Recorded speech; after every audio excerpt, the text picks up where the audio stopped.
Hi everybody. Tonight we begin a gentle journey into a distant, forgotten world. A time when human life was marked not by cities or books, but by caves, forests and firelight. We'll wander softly through the days and nights of ancient ancestors, the people we call cavemen, and uncover the quiet mysteries of how they lived, loved, worked and rested. Across the next chapters, we'll move slowly and peacefully through their days, from sunrise to nightfall, through seasons and stories, through survival and serenity. This is not a tale of wild beasts and violent struggle, but one of simplicity, rhythm, and deep connection to the earth. So take a deep breath, settle in, and let the quiet world of the ancients wrap around you like a warm, woolen cloak. In the first light of morning, the air in the clearing was still and cool. A soft mist rested over the dew-speckled grass, and faint birdsong echoed through the trees. Within a shallow cave carved into the side of a limestone ridge, the first movements of waking life began. A young woman named Ima stirred beneath a rough pelt of wolf fur. Her child, no more than 2 winters old, slept beside her, nestled close for warmth. Across the stone floor, other figures began to shift as the warmth of the fire, now little more than embers, faded slowly into the hush of dawn. This was not a hurried awakening, but a calm one. In this world, nothing moved too quickly. Ima rose slowly, careful not to wake the child, and stepped quietly toward the mouth of the cave. The ground was cool beneath her feet. She stood for a moment, listening. In the trees beyond, the chirping of small birds continued, and a breeze rustled the leaves with a sound like distant whispers. The air carried with it the scent of damp earth and wild mint. She looked out at the land, a wide stretch of gently rolling hills, dotted with patches of forest and split by a winding stream that glinted faintly in the morning light. Her people had followed that stream weeks earlier, moving slowly as always, in search of shelter, water and food. Now, for a time, they had settled here, where the cave offered protection from the wind and rain. Behind her, more members of the group began to wake. There were perhaps 15 in all, men, women, children and elders, each with a place and a role, though none hurried or called out. In this early hour, silence was a kind of reverence. The day would come soon enough. A man named Laura, broad of shoulder and quiet of step, emerged from the shadows. He nodded softly to Ima, and together they moved toward the stream, stepping over gnarled roots and patches of soft moss. They carried nothing with them but themselves and their calm awareness. At the stream's edge, they drank, cupping water in their hands. Then they sat for a while, listening. It was here that plans would begin, not spoken as commands or lists, but felt as rhythms, known through experience. The signs of the day, the warmth of the air, the scent of the wind, the tracks in the mud, told them all they needed. As the sun lifted a little higher, light began to touch the forest canopy in golden flecks.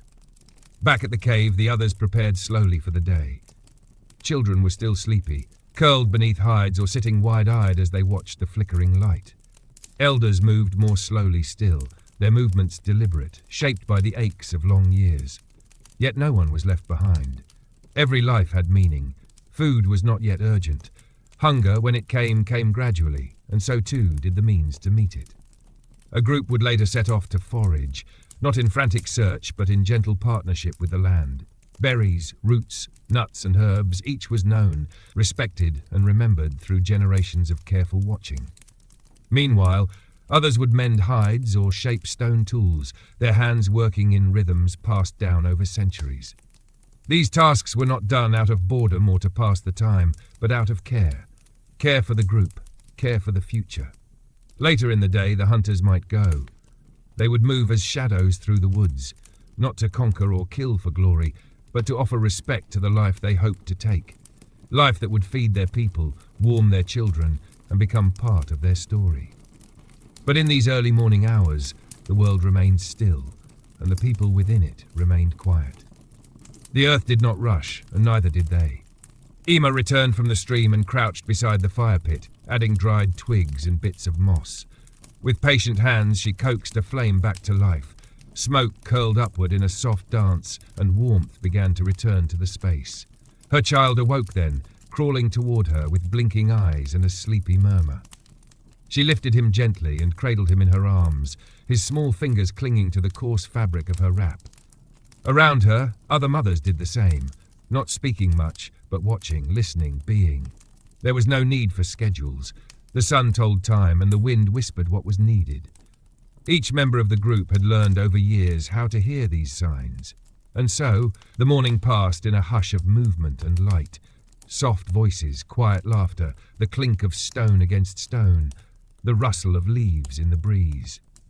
By midday, the warmth of the sun would stretch long shadows across the land, and the gentle hum of life would continue. Not loud, not rushed, but ever flowing, like the stream that wound its way through the heart of this ancient world.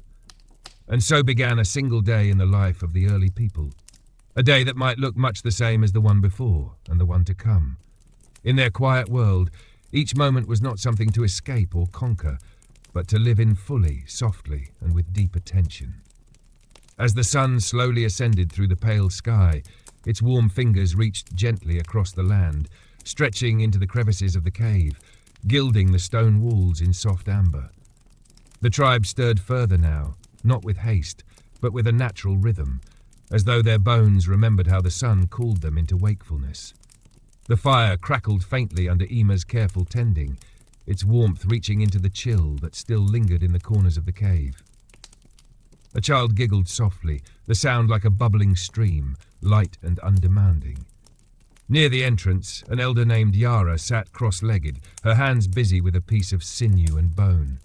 Her hair, streaked silver and tied back in a loose braid, swayed gently as she worked, eyes focused not with tension, but with the ease of long practice. She was shaping a thread for binding, a task as old as their people, and one she had taught to many. The sinew would hold furs together, bind tools to handles, fasten pieces of their world into something useful and lasting. Beside her, a boy of perhaps 10 winters watched. He did not speak. Instead, he mimicked her movements with a piece of dry grass, practicing the careful turns, the winding, the patience. This was how knowledge passed, not in long lessons, but in quiet observation, repeated gestures, and shared stillness. Further into the cave, Laura returned, his footsteps soft despite his heavy frame. He carried with him a small pouch made from folded bark, damp with river water, and within it, stones. Not ordinary ones, these were chosen. Their shapes were suited for knapping, the old art of shaping flint to purpose. He set them down with care beside a flat stone and sat, crossing his legs slowly, back straight, hands resting. Another man joined him, his face weathered and calm. The two began to work, not speaking, but moving in harmony. With quick, practiced strikes, Laura tapped one stone against another.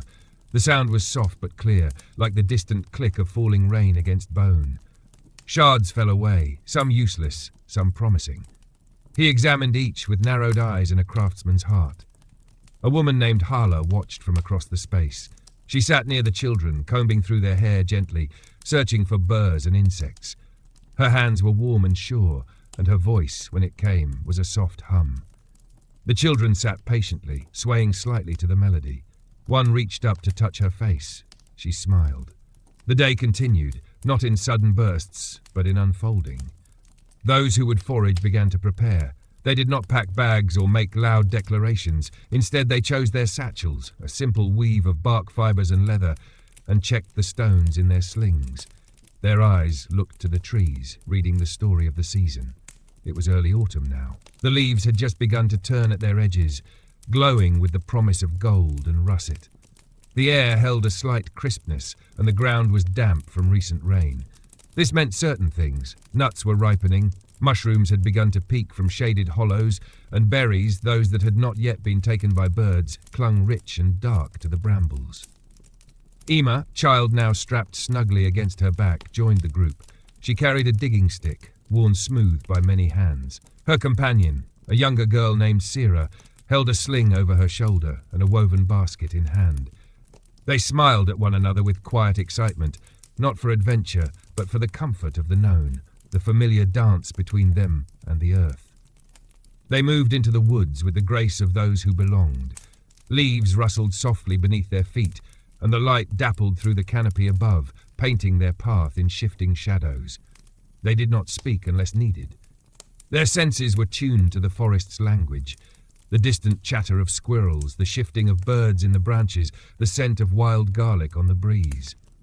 Sierra knelt suddenly, brushing aside a layer of leaf litter. Beneath, a cluster of mushrooms clung to the base of a fallen log. She examined them closely. The caps were rounded, pale with a faint dusting of brown. She pressed one gently, watching how it gave, how it smelled. She nodded, satisfied, and began to gather them carefully, placing each into her basket as if they were delicate treasures.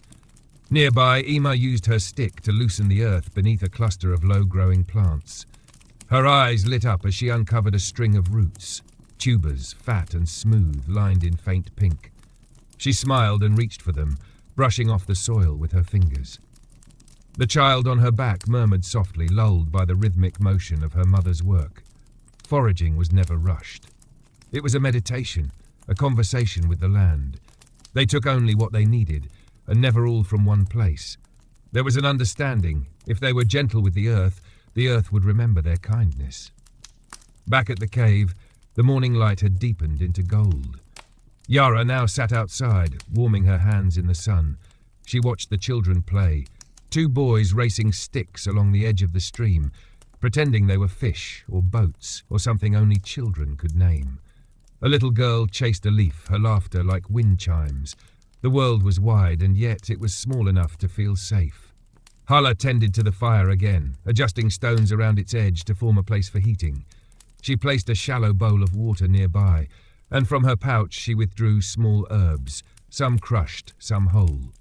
The scent of mint and sage rose into the air. It would be a tea, a healing one. One of the elders had coughed through the night. The tea would soothe.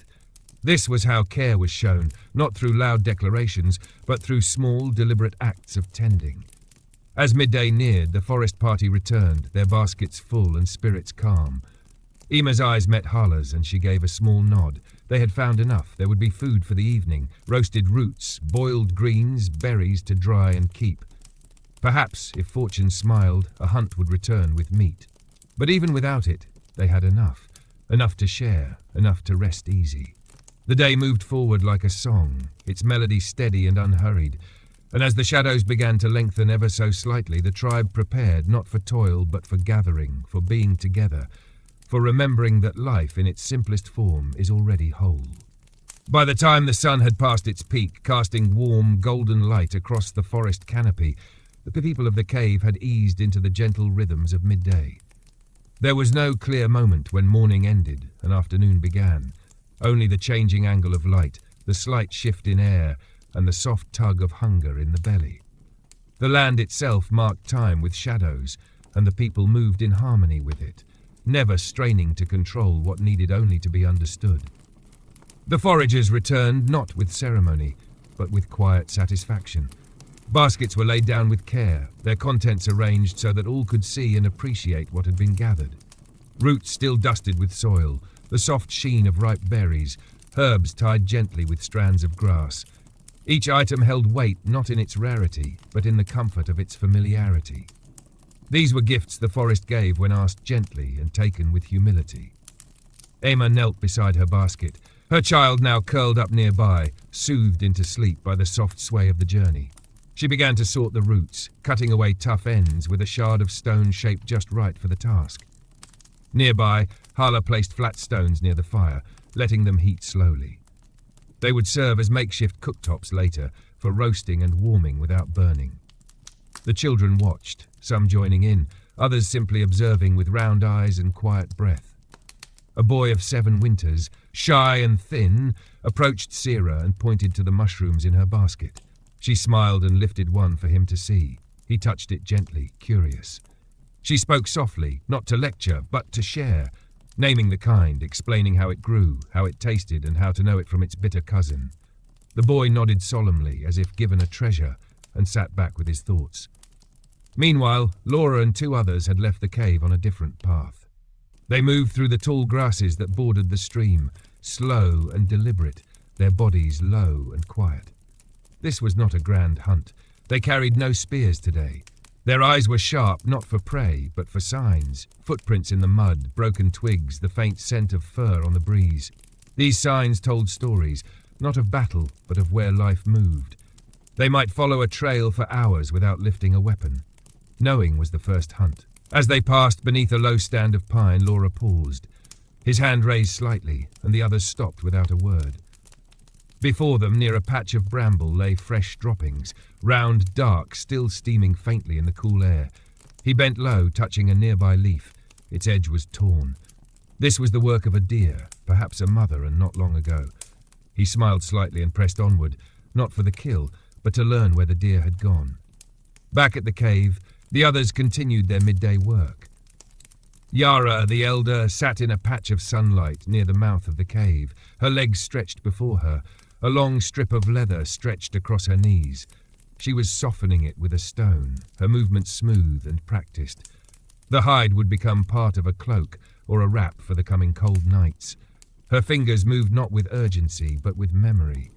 Around her, a few of the younger women gathered, offering help, watching her technique. Yara spoke as she worked, not with formality, but with stories, small ones. How she had once fallen into a stream chasing a rabbit.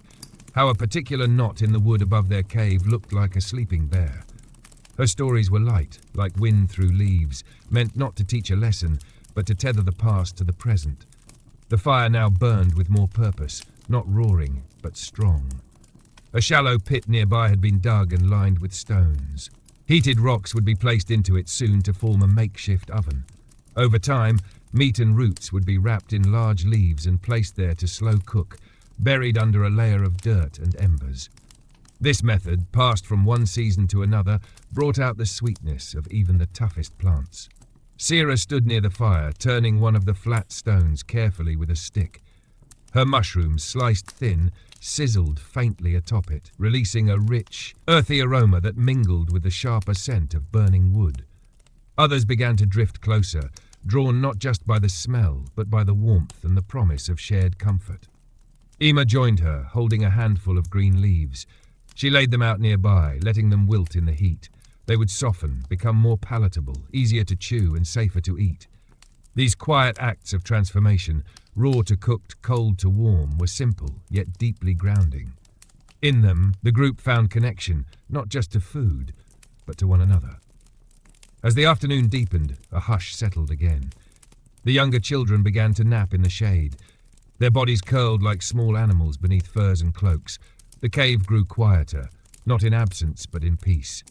Even the birds seemed to hush, the air thick with calm.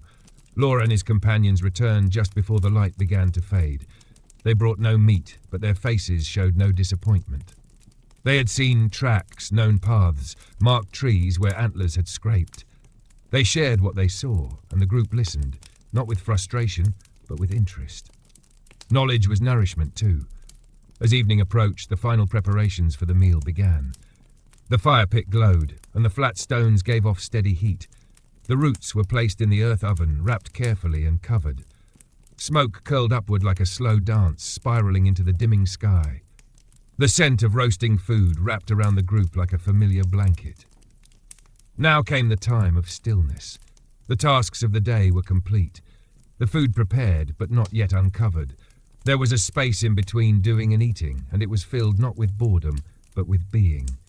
They gathered in a loose circle, seated on furs and moss, backs against the stone wall or one another. No one commanded this gathering, it was simply the way. Faces glowed in the firelight, features softened, eyes reflecting the flames.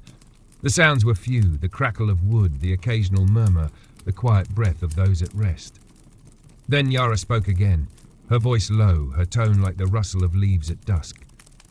She told of a winter long ago when snow came early and food was scarce. She spoke not of suffering, but of how they had endured, how a stranger had shared dried berries, how a fire had stayed lit through a storm. Her words were not sharp, but smooth, like river stones worn down over time. The children listened, wide-eyed, their heads against their mother's shoulders. The adults nodded slowly, remembering their own stories, their own nights of firelight and shared bread.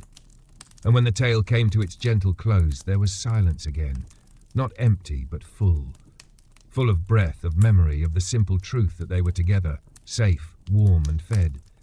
In this ancient rhythm, in this quiet place, life did not need to be more than this.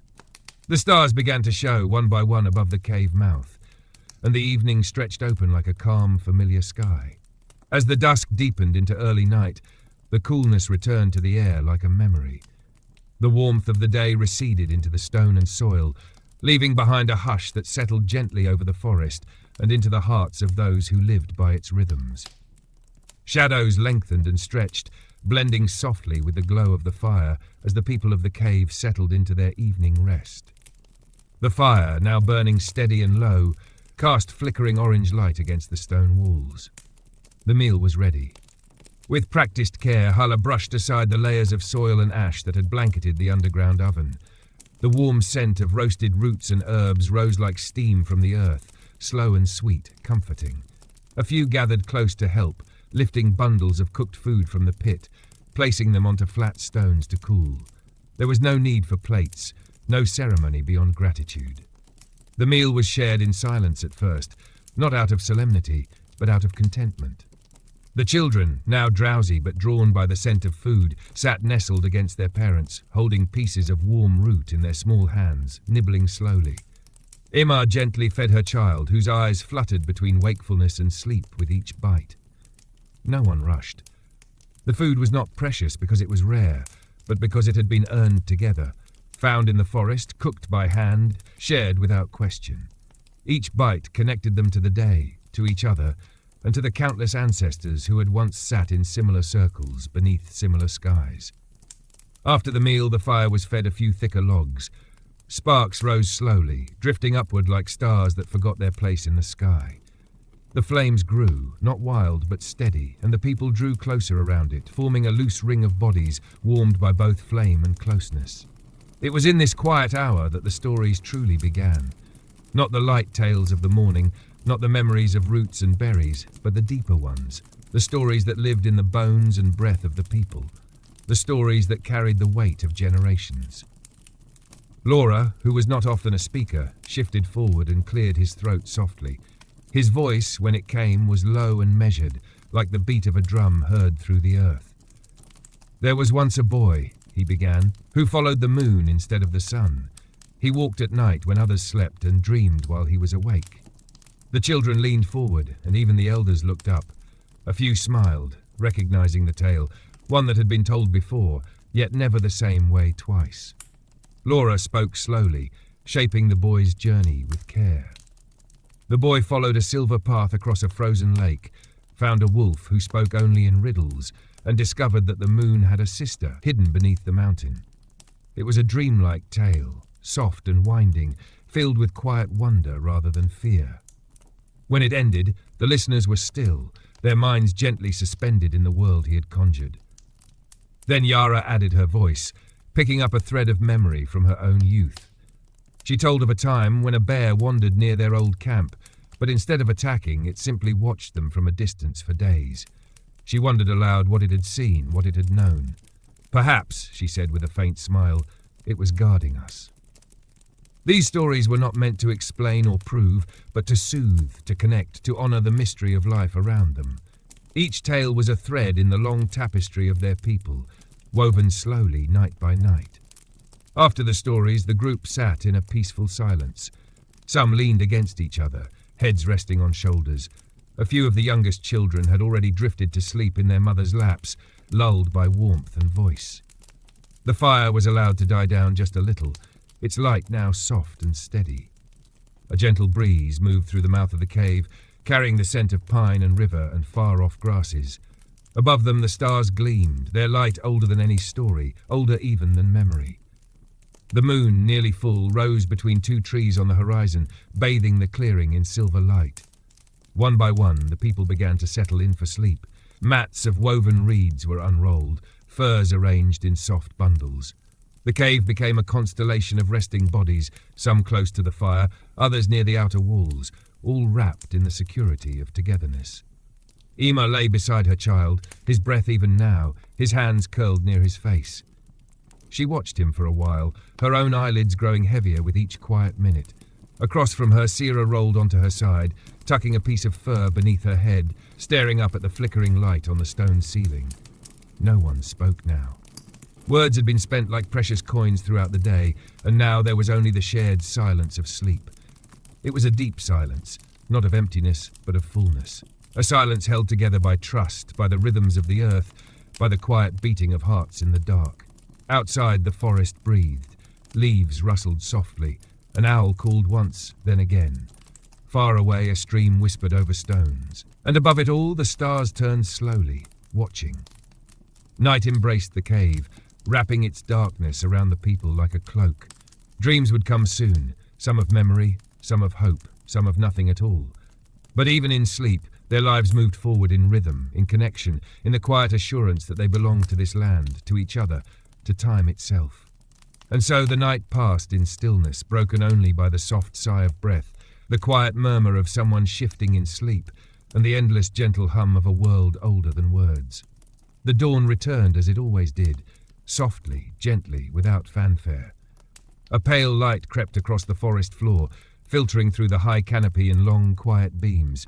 The sky above the trees shifted from charcoal to violet to soft blue, and the earth responded in kind. Leaves trembled with dew, birds murmured their first tentative notes, and the cave slowly stirred from its deep and restful hush. Ema was among the first to wake. Her eyes fluttered open, not with alarm, but with quiet awareness. She remained still for a moment, feeling the weight of her sleeping child pressed against her side. The warmth of the furs wrapped around them, the lingering warmth from the fire that had burned low through the night. The embers still glowed beneath a blanket of ash, breathing faintly, waiting to be stirred. She sat up slowly, careful not to wake the little one, and stretched her arms with the quiet grace of someone who had done this 1,000 times before. The early air was cool, almost tender. It clung gently to the skin, not sharp, but fresh, and it brought with it the scent of wet moss and cold stone. Beyond her, others still slept, their forms arranged in easy, natural poses, shoulders pressed together, limbs tucked beneath hides, mouths slightly open in dreams. The quiet rhythm of their breath filled the cave like a soft wind. Ema moved toward the fire, gathering a few pieces of bark and dried grass. She blew softly, and the embers responded, flickering to life with a quiet spark. Soon small flames danced again, and their warmth began to stretch slowly into the chill morning. Outside, the light deepened. The birds grew bolder in their song, and the stream murmured louder now, as if waking from its own slumber. The sky above was pale gold, brushed with lavender clouds. Another day had begun, not with hurry, but with promise. Soon, Sira stirred, rubbing her eyes and yawning as she sat up. She smiled at Ema and joined her near the fire, adding a few more sticks, her fingers moving with familiar ease. The two women did not speak at first. They simply worked together, listening to the sounds of the morning, watching the fire grow. Their silence was not empty. It was full of understanding. Gradually, others began to wake. Children blinked against the light, curling deeper into their furs before finally rising with soft groans. The elders stretched slowly, their joints cracking quietly in the morning air. Laura stepped outside the cave, standing tall with his face turned to the sky. He closed his eyes and breathed deeply, taking in the coolness, the scent of earth and pine, the soft hum of a world still waking. Today would be a day for repair, for mending and preparation. The forest had given much in recent days, food, water, shelter, and now it was time to tend to what they already had. Cloaks would be checked for wear, tools inspected for cracks or dullness. The coming moons would bring colder winds, and the people of the cave, though untroubled, were never unaware. Hala gathered the children and led them to the stream. They went without complaint, their small feet padding over the grass, their voices quiet, even cheerful. Washing in the cold water was part of the rhythm, like everything else. Laughter echoed softly as they splashed each other, though none dared be too loud. The forest was not a place for shouting. Nearby, Yara was already at work, seated on a flat stone with her basket of fibers beside her. Her hands moved slowly, twisting strands of plant into cord, braiding them with a steady rhythm. She had done this for decades, so long, in fact, that she often joked she could weave in her sleep. But she never did so carelessly. Every thread was tight, every knot deliberate. Cord would become rope, rope would bind shelters, secure bundles or fasten hides to frames. Ema, now with her child awake and strapped to her back, joined her. She brought a bundle of rawhide, soaked and ready for scraping. She laid it out on a wooden frame and began to pull a flat stone across its surface, removing the last bits of flesh and fur. The motion was slow, even, almost meditative. Around the fire, the scent of fresh herbs drifted upward as Sierra added a handful of green leaves to a pot of warming water. It was not a meal this time, but a brew for soaking tired feet and hands, something the elders found especially comforting. She hummed softly to herself, a tune her mother had once sung in the evenings when the stars were bright and sleep came easy. The day moved forward gently, filled with small tasks and shared time. Laura and two younger men ventured a short distance into the woods, checking the traps they had set days before. Not for large game, but for rabbits or birds, anything the land might offer with grace. They moved quietly, not just to avoid startling prey, but because silence was part of the pact. You did not command the forest. You asked, you waited, you listened. In one of the snares they found a single rabbit, already still, its life passed gently under the watch of the trees. Laura knelt beside it and whispered a few words, not loud, but respectful. His hands moved with care as he removed it from the snare, wrapped it in leaves and placed it in his satchel. Back at the cave, the sounds of work blended with the sounds of nature, the gentle brushing of hides, the clack of stones, the whisper of weaving. There was no rush, no sense of done. Everything flowed in a loop, a cycle older than memory. When a task was finished, there was rest. When energy returned, so did motion. By midday, a soft quiet fell once more. The tasks of the morning were complete. The children dozed in shaded corners, curled against warm bodies or nestled into bundles of dried grass. The adults sat in small groups or alone, enjoying the stillness, the peace that followed effort. Hala brought out the foot-soak brew and helped Yara ease her feet into a carved wooden basin. Steam rose gently, scented with mint and wild thyme. Yara sighed, not in pain, but in the simple pleasure of care. Sierra laughed softly, saying something about how the children would soon be jealous of such treatment. Yara only smiled and closed her eyes, and so the sun passed overhead, spilling golden light across the clearing, warming the stone, the fur, the skin. The people of the cave did not chase time. They did not mark it in hours or minutes. They lived it, one breath, one gesture, one firelit moment at a time. There was no need for anything more. They had each other, they had the earth, and for now, for this quiet, sun-warmed afternoon, that was enough. The afternoon deepened slowly, its golden light softening as it filtered through the trees, turning leaves into delicate sheets of gold and shadow. The heat of the day never grew harsh. This was a gentle season, a tender moment in the slow circle of the year. The forest whispered with the rustling of leaves, a sound like hushed voices sharing secrets, and the people of the cave moved within it like a breath through still air. Emma sat just beyond the mouth of the cave, her child now asleep in her lap, his small hand curled loosely against her tunic. She ran her fingers gently through his hair, gazing out across the open land. The sky above was pale blue, brushed with thin white clouds that drifted slowly toward the horizon. All around, the world felt held in place, not frozen, not still, but balanced, as if the earth itself was pausing to rest. Nearby, Sierra was working with a piece of hide stretched tightly across a wooden frame. With slow, precise strokes, she pressed a bone awl through the edge of the leather, creating small holes. These would be laced later with sinew to shape the hide into a new water bag. Each hole had to be right. Too close and the leather might tear. Too far and it would not seal properly. It was a quiet task and she welcomed its rhythm. Behind her, two of the older boys, Teo and Ma, sat by a large flat stone, arranging small pebbles into patterns. They played a game without a name, a passing of time learned from watching elders do the same when they were younger. They did not speak often, only moving the stones with small gestures, eyes narrowed in thought. Their game required no winner. It was enough that it was played. Laura had returned with the rabbit, now cleaned and ready. He knelt by the fire where a cooking pit had been made ready, placing the wrapped meat carefully into the hot stones. Around it, he added sprigs of wild rosemary and strips of bark soaked in water. As the steam began to rise, the scent of wood and herbs spread through the air, earthy and soothing. Yara sat under the birch tree near the cave entrance, the same place she had sat that morning. Her eyes were half closed, her feet now dry, and her hands resting in her lap.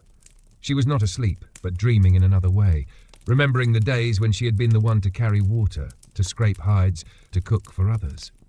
Now she listened, her ears tuned not only to the voices of the living, but to the whispers of time.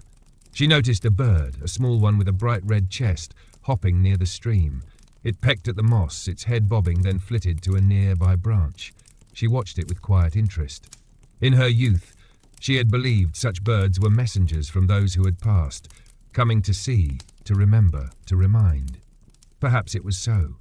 Further down the stream, Hala was washing a bundle of herbs she had collected earlier, not for cooking, but for the elders. Some were leaves that soothed sore muscles when boiled and pressed against the skin. Others, when steeped, could ease troubled sleep. She worked carefully, separating each with her fingers, laying them in a flat basket to dry under the afternoon sun. The cave itself was calm, shaded, and cool. Inside, the youngest children lay in slumber, their breath steady, faces relaxed. Furs were folded beside them, and the stone beneath was warmed by the heat of the day. It was a space of safety, of silence that healed and held. As the afternoon wore on, the sun dipped slightly lower, casting longer shadows across the clearing. The light turned from gold to amber, a richer hue, full and deep. The fire crackled gently, and the scent of cooked meat mingled now with the scent of earth, grass, and the fading flowers of late summer. Emma shifted, gently laying her child down beside her on the moss-covered ground. She stood, stretching her arms slowly above her head, feeling the pull of her muscles, the way her spine aligned with the breeze. She walked to where Sira still worked on the water bag and knelt beside her. They exchanged soft smiles, and Emma handed her a strip of softened sinew. Together they began lacing the hide, their hands moving in mirrored motion, threading and tightening. It was slow work, but satisfying.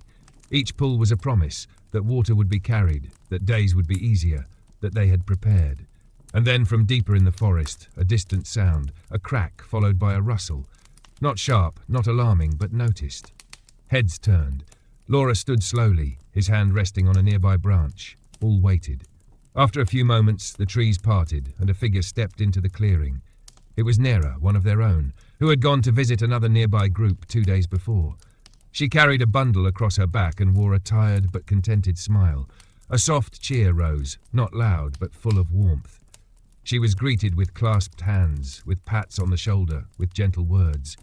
The return of one from the path was always a cause for quiet joy. She sat by the fire and removed her bundle.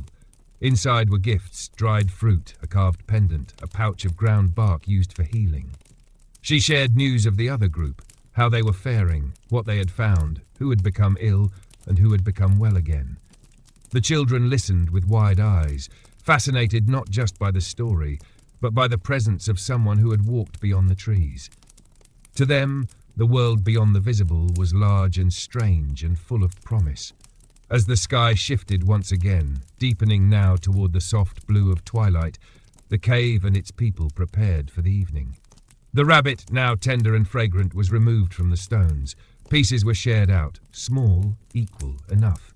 It was not feast or famine, simply sustenance, and each mouthful was taken with thanks. After the meal, the people gathered once more near the fire. There was no need to speak much. The day had spoken already, in touch, in taste, in breath. They sat together, watching the sky as it shifted toward night. The stars had not yet appeared, but the moon's pale curve hung low above the trees, a silver boat sailing across a sea of darkening air. Sira took a small flute from a pouch at her side, simple, carved from bone, and began to play. The melody was soft, slow, drifting like mist. It wound through the clearing, touching each listener with its quiet grace. No one clapped, no one needed to. They simply listened, breathing with the music, feeling it settle over them like a blanket. And as the final notes faded into the dusk, they remained seated, watching the fire burn low, the light flickering across stone and skin. The day had passed in peace, and the night awaited, full of dreams not yet dreamed. And so they rested once more, held gently in the arms of the earth. The first stars began to appear as soft glimmers in the darkening sky, their faint light barely piercing the last breath of twilight. The moon, high now, spilled its silver glow across the forest canopy, painting the leaves in pale light. It illuminated the stone face of the cave, the gently curving trees, and the figures huddled in quiet circles around the fire. The day had folded into night, and the world had slipped into a hush as soft as wool. Emma sat beside her sleeping child, her legs folded beneath her eyes lifted toward the heavens. Her fingers toyed absent-mindedly with a sprig of dried sage she had tied to a leather string earlier that day. Around her, others were finishing small tasks or simply sitting still, letting the silence cradle them. There was no need to fill the air with sound. This was a time for listening, not just to the wind or the fire, but to the space in between. Yara's voice rose from the darkness like a familiar wind through tall grass. It was low, steady, almost a murmur. There was a time, she began, when the moon spoke to us. The children looked up from where they lay, their eyes reflecting the flicker of the firelight. The adults turned their heads subtly, drawn in not by surprise, but by comfort. Yara's stories were woven into the very rhythm of night, like lullabies from the bones of the earth. She would rise high, Yara continued, and shine her light across the great rivers and fields.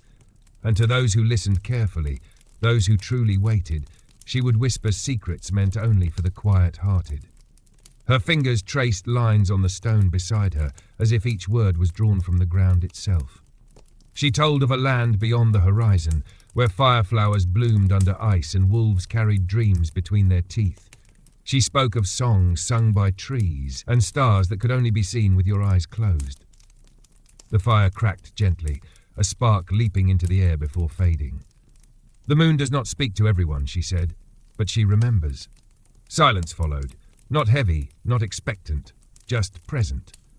The children held on to the tale in their own way, some imagining fireflowers and dreaming wolves, others letting the words become a soft background to their drowsy thoughts. Sira, still holding her flute, began to play again, not a tune this time, but a single note, held long and low, then gently shifting into another. The tones bent like wind, rising and falling in soft arcs. She played not to entertain, but to mirror the feeling of the night, slow, thoughtful, timeless. Laura added to the stillness by laying another log onto the fire, its bark dry and crackling as the flame caught. The light danced anew on the stone walls of the cave, casting shifting shadows like gentle spirits.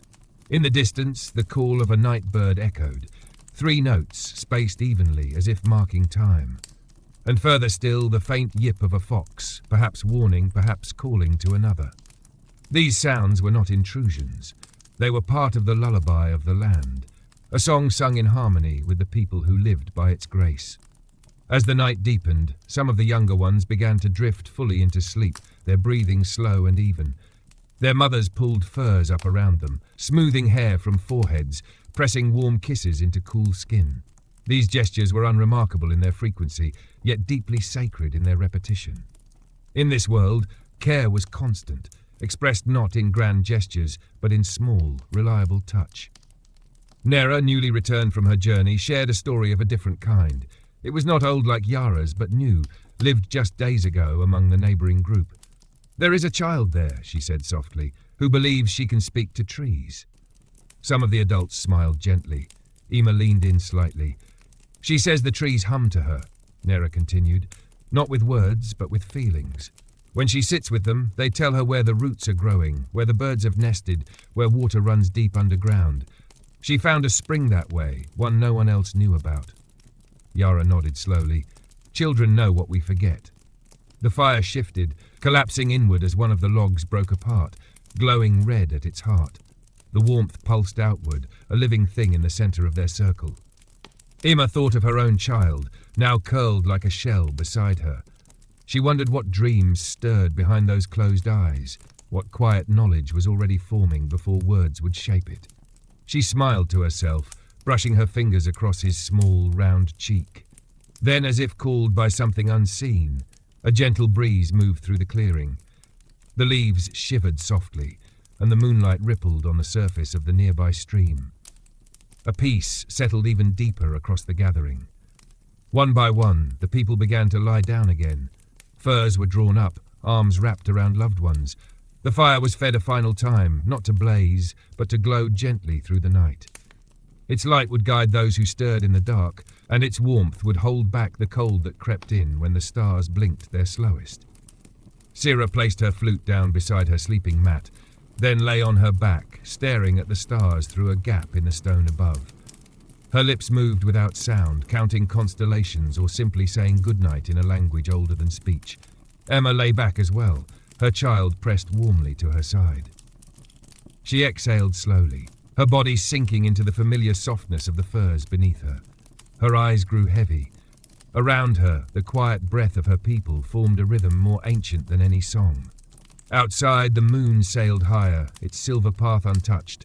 The forest watched, the trees stood, the wind wandered, and within the embrace of stone and fire, the cave-dwellers slept, held by night, by earth, by the unbroken trust between the world and those who moved gently within it. Morning came not with brilliance, but with gentleness. The first glow of day slipped over the tops of the trees, brushing the sky with soft rose and gold. Mist curled like breath along the edges of the stream, rising in slow spirals and drifting across the clearing. Everything moved as if it too had just awoken, not startled but stretching, easing back into the rhythm of waking life. The cave was still. Within its stone embrace, the people slept deeply, the remnants of dreams hanging around them like quiet shadows. Only the fire remained alert, its embers dim but alive, waiting patiently to be stirred again. Ema opened her eyes slowly. She did not move at first, simply letting the feeling of wakefulness arrive fully before shifting. Her child lay curled beside her, small chest rising and falling in peaceful cadence. She pressed her hand lightly to his back, feeling the warmth there, the quiet proof of life. Outside, the forest was already beginning its song. The trill of birds echoed softly from the treetops, weaving through the damp morning air. Leaves fluttered in a light breeze. Somewhere close, a squirrel rustled through fallen leaves, searching for breakfast. Ema sat up and pulled the furs more securely around her son before rising. She stepped out into the open, the chill air brushing her skin like cool water. The stones beneath her feet were damp, and the scent of wet earth, moss, and smoke filled her senses. She breathed it in deeply and smiled. She was soon joined by Hala, who stretched her arms above her head, yawning quietly. Their eyes met, and they exchanged a small, knowing smile, not one of excitement, but of shared understanding. Another day had begun, and the earth was ready to meet them. The fire was tended carefully. Dried moss and bark were coaxed onto the glowing coals, and within moments the flames flickered back to life. Its warmth pushed gently into the cool morning, and others began to stir, slow movements, the rustling of furs, soft voices greeting the day. Yara was the last to rise, as was her way. She moved with great care, but no sense of weakness. Her body was slower now, but her spirit remained firm. She seated herself near the fire and accepted a small warmed stone from Sira, which she placed in her lap with a soft sigh of pleasure. The day's purpose, like all others, would reveal itself gradually. There was no list, no command, only the signs, the weather, the wind, the needs of the body, the mood of the forest. These things spoke and the people listened. Today, there would be gathering, not for food, but for materials. Bark for weaving, resin for sealing, stones for tools. The land offered more than sustenance. It gave the means to make, to mend, to prepare for what lay ahead. Laura, always drawn to the stone and its secrets, had planned to visit the outcrop to the east. There, the rock formed long ridges that split and crumbled in perfect layers, a treasure for tool-making. He would go with Ma, the boy now growing strong and eager to learn. As they prepared, Ema and Sira discussed their own task. A nearby grove of birch had recently begun to shed thin, curling sheets of bark, perfect for containers, for fire starting, for lining the walls of the cave against moisture. They would take baskets and gather what the trees offered freely. Before departing, a small meal was shared. Roots from the evening before were warmed by the fire, softened and sweetened. A handful of dried berries were passed around. Each person took only what they needed, and nothing more. The energy of the food moved quietly into the limbs, waking them fully. As the morning unfolded, the tribe split gently into smaller bands. Each moved toward their own purpose, their own corner of the land. The forest welcomed them not as intruders, but as familiar shadows, beings of the same breath, the same soil. Ema and Sira made their way toward the birch grove, baskets swinging lightly in their hands. The air was cool, but not biting. Birds flitted through the branches, and now and then a deer trail would cross their path, narrow tracks where the grass lay flat and damp. They stepped over these with care, whispering blessings into the space left behind. When they reached the grove, they paused. It was a place of grace, tall, white trees rising in elegant silence, their bark peeling in graceful curls. The ground was soft with old leaves, and the light through the canopy shimmered like water. They moved through the trees slowly, touching each trunk before taking anything. This was a ritual, old and quiet, not superstition, but relationship. The trees had grown long before the people arrived, and would grow long after. The bark was gathered gently, never stripped, never forced. Only what came away naturally was taken, laid flat in the basket like pages in a book. Sierra found a fallen branch still covered in fine bark, and she broke it into manageable pieces. Ema knelt beside a tree where thin strips hung like ribbons and began to roll them gently between her fingers. As they worked, they spoke softly, not of grand things, but of dreams, of the sound her child made in his sleep, of a strange pattern in the stars last night.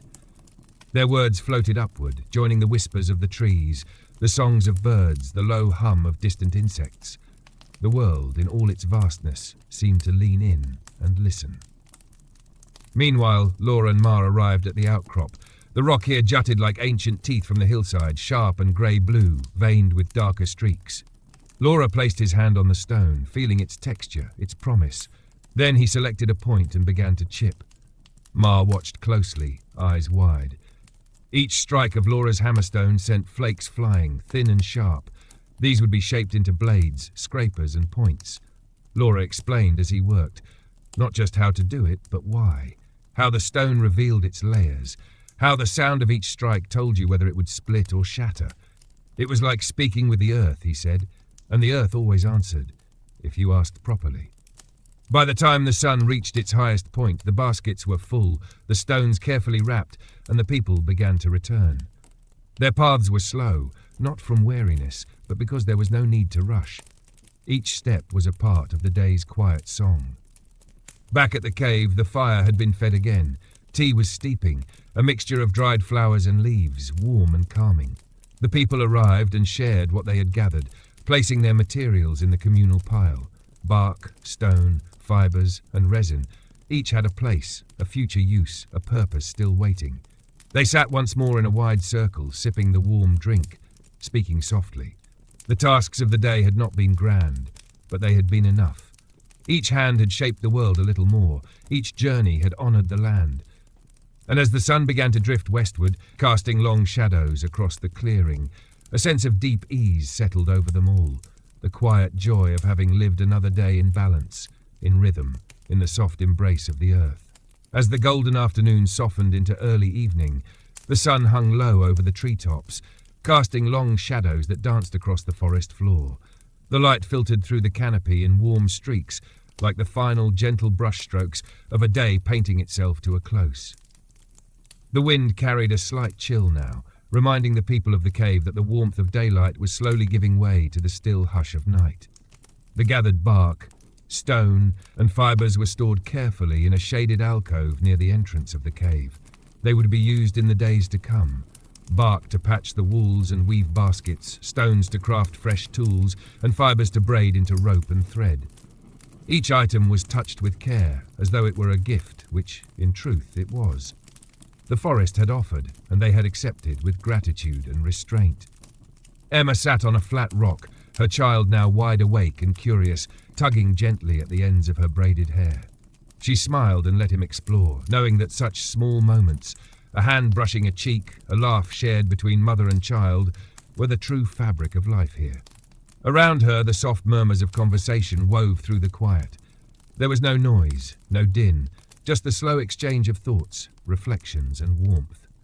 Sierra sat nearby, carving a strip of bark into a thin, curved cup, smoothing the edges with a stone rubbed to a fine grain. She worked patiently, occasionally glancing up at the shifting light. The bark bent willingly, having been soaked earlier that day in the stream. It would harden overnight and be ready by morning, perfect for carrying water or warm herbal tea. Hala passed through the clearing, her arms filled with stalks of wild grass. She laid them out in bundles to dry, then began weaving a new sleeping mat beside the fire. Her hands moved with rhythm, not hurried but purposeful, as though each gesture remembered hundreds of similar ones before it.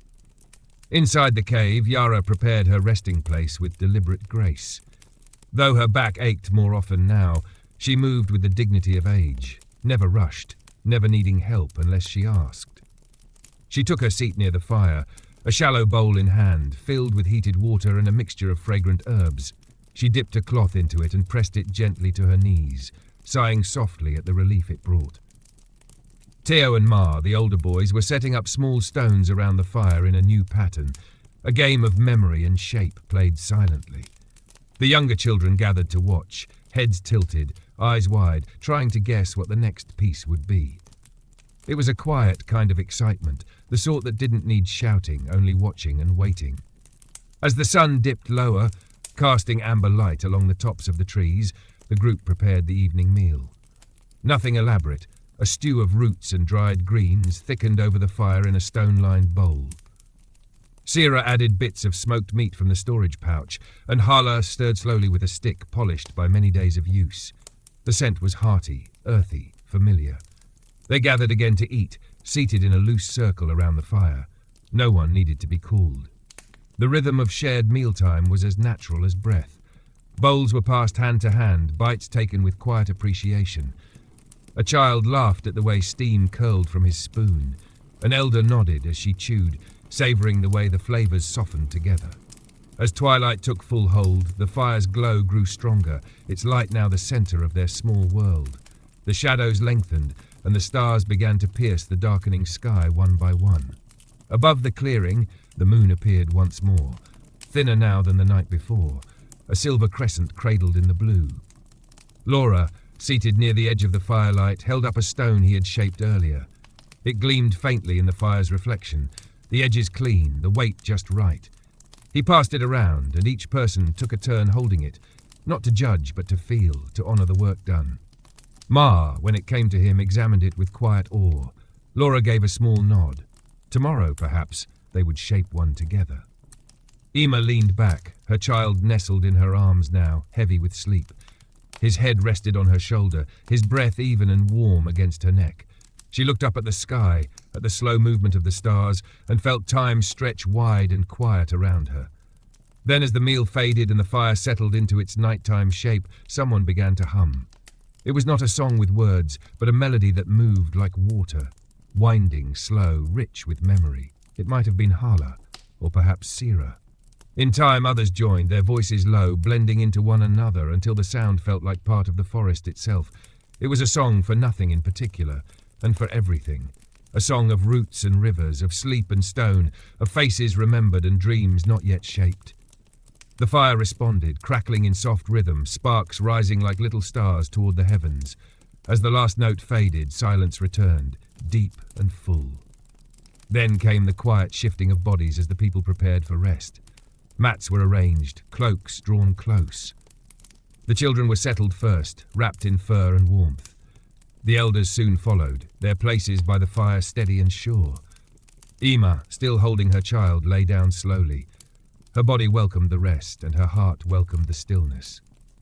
She watched the flicker of flame dance on the stone walls, listened to the breath of her kin, and felt the slow turning of the earth beneath her. Outside, the wind curled around the trees like a lullaby. The stars held their places, and the moon drifted just a little further west. And once more the people of the cave surrendered to sleep, not as an escape but as a return. To the dark, to the earth, to the silence that holds all things gently.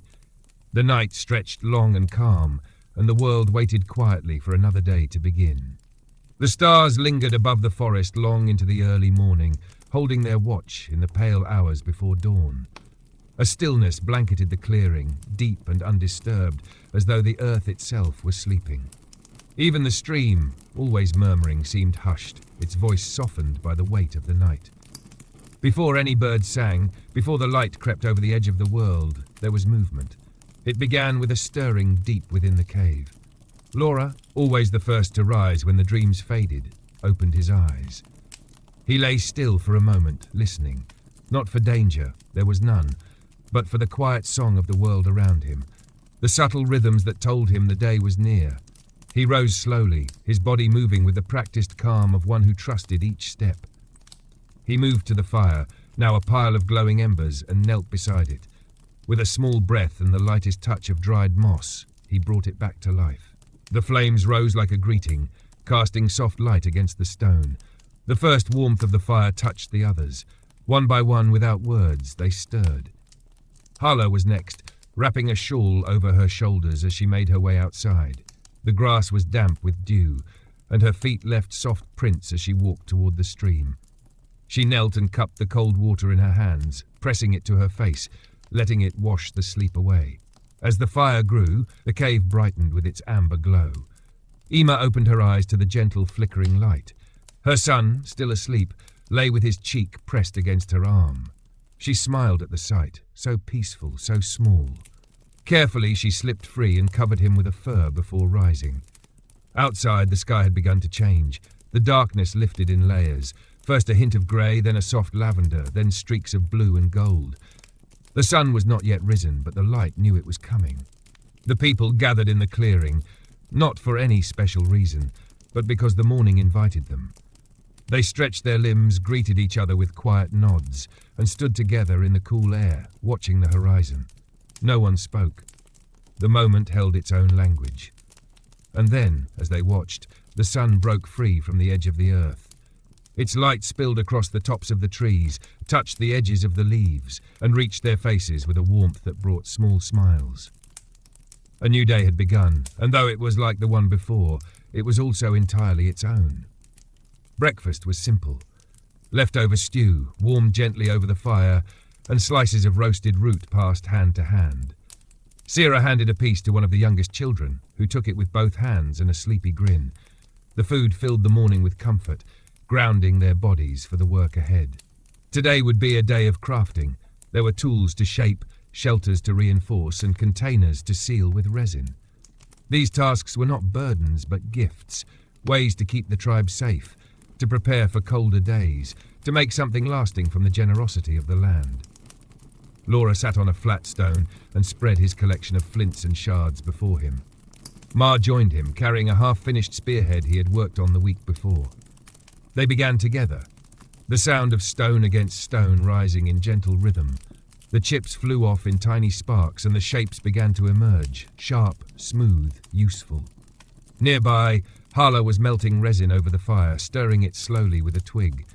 Once softened, it would be used to seal cracks in water skins and bind blades to their handles. She worked with care, her eyes watching the colour of the mixture, her hands steady from years of practice. Ema chose a quiet spot by the stream to begin her task. She had gathered bark the day before, and now she would shape it into a small cradle basket for her son, something light, portable, and strong enough to carry him when needed. She soaked the strips in water, laid them flat, and began to weave.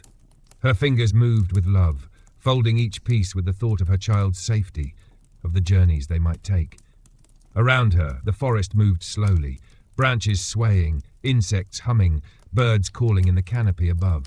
Sira was preparing new bindings for the shelters, twisting fibers into long ropes, braiding them with deliberate grace. Each strand was tested, pulled taut, checked again. These ropes would hold furs against wind, tie together the framework of their lean-tos, and support baskets hung from cave walls. Yara, as always, observed first. Seated in the sun with a warmed stone against her knees, she watched the work unfold. She said little, but when asked, her advice came like rain on dry soil, soft and deeply needed. She reminded Sira to soak the cords longer, told Ma to adjust his grip, and smiled at Ema's design for the basket. As the morning moved on, a gentle energy filled the clearing. The work was not rushed, and yet it flowed. Each hand knew its task, and each task was part of the greater whole. No one was idle. Even the children had roles, gathering fallen twigs, sorting stones, watching the fire. Their laughter threaded through the air, light and free. By midday, the sun had reached its highest point, casting a warm light over everything. The forest shimmered, the leaves glowing green and gold. The tools were taking shape, knives with new edges, spears retipped, baskets half woven and drying in the sun. The people paused, not out of weariness, but to mark the turning of the day. They sat in the shade, shared water from bark cups, and ate pieces of dried fruit and flatbread warmed by the fire. The breeze carried the scent of herbs from the nearby patch, where they had planted wild mint and chamomile seasons ago. And as they rested, they spoke, not of work or need, but of small things. A dream someone had, a strange bird seen near the stream, the pattern of shadows on the stone wall. These conversations, meandering and light, were the threads that wove their lives together. Later, the work would resume. The tools would be finished, the resin set, the basket tightened and lined. The shelter would be stronger. The group would be ready for whatever tomorrow brought. But for now, they simply sat, together, in the sun, in the quiet joy of a day lived well and gently. The forest around them swayed in approval. The stream sang on, and the earth, old and kind, held them all. The afternoon stretched onward like a soft breeze across an open plain, unhurried and full of light. The forest canopy filtered the golden sun into delicate dapples, scattering warmth across the clearing where the people worked. Time moved as it always did, quietly, steadily, in rhythm with the breath of trees and the slow hum of the stream. The air was full of the gentle sounds of craftsmanship. Flint tapped against flint in patient repetition. The soft rasp of fibres being twisted into cordage formed a steady background hum.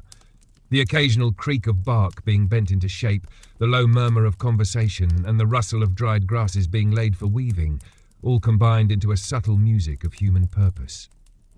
Ema sat cross-legged in the shade of a leaning pine, her half-finished basket resting in her lap. The strips of birch bark had dried just enough to hold their shape, but still offered the pliability needed for weaving. Her hands moved without hesitation, drawing one strip over another, then securing the fold with a slender reed. Her son played beside her, entertained by a flat stone and a curled leaf that he pushed back and forth with fascination. As she worked, her eyes wandered toward the center of the clearing, where Laura and Ma continued their delicate labor. They had shaped the flint into several usable blades, and now Laura was attaching one to the shaft of a wooden handle, using softened sinew and warm resin.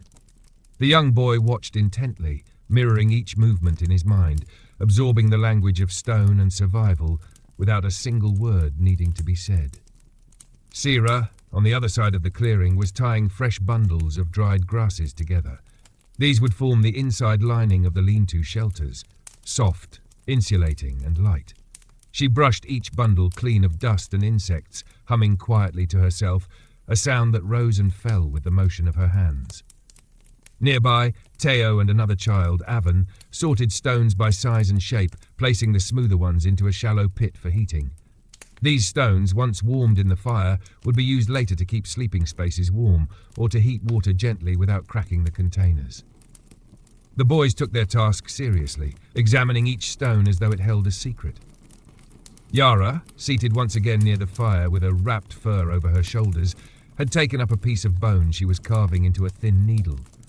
The work was delicate, requiring patience and care. She did not rush, nor did she tire easily of the task. Each stroke of her stone blade shaved the bone into a finer point, until it was thin enough to pierce hide and strong enough to last. As the sun dipped lower in the sky, the shadows lengthened and the golden light deepened to a richer hue.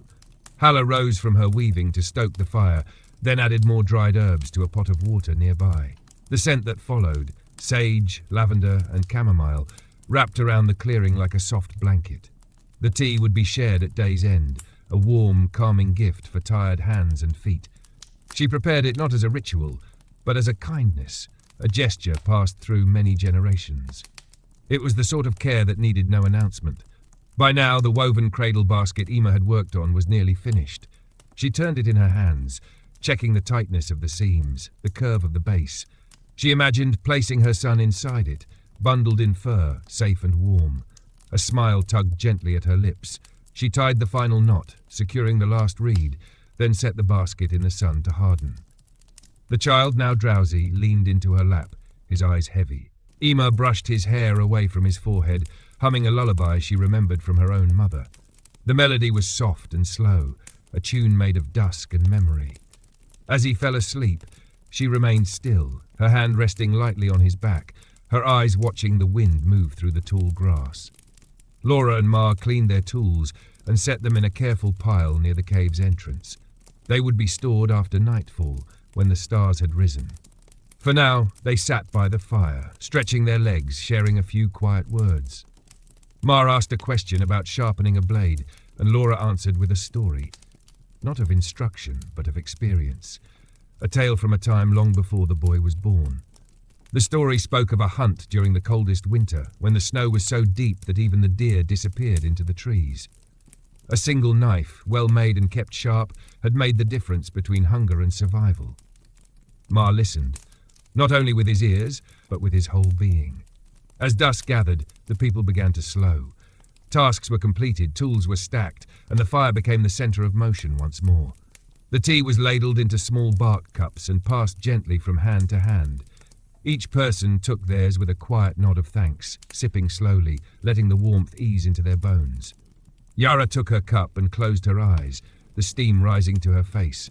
Sira and Hala sat beside her, their feet stretched toward the fire. No one spoke now unless needed.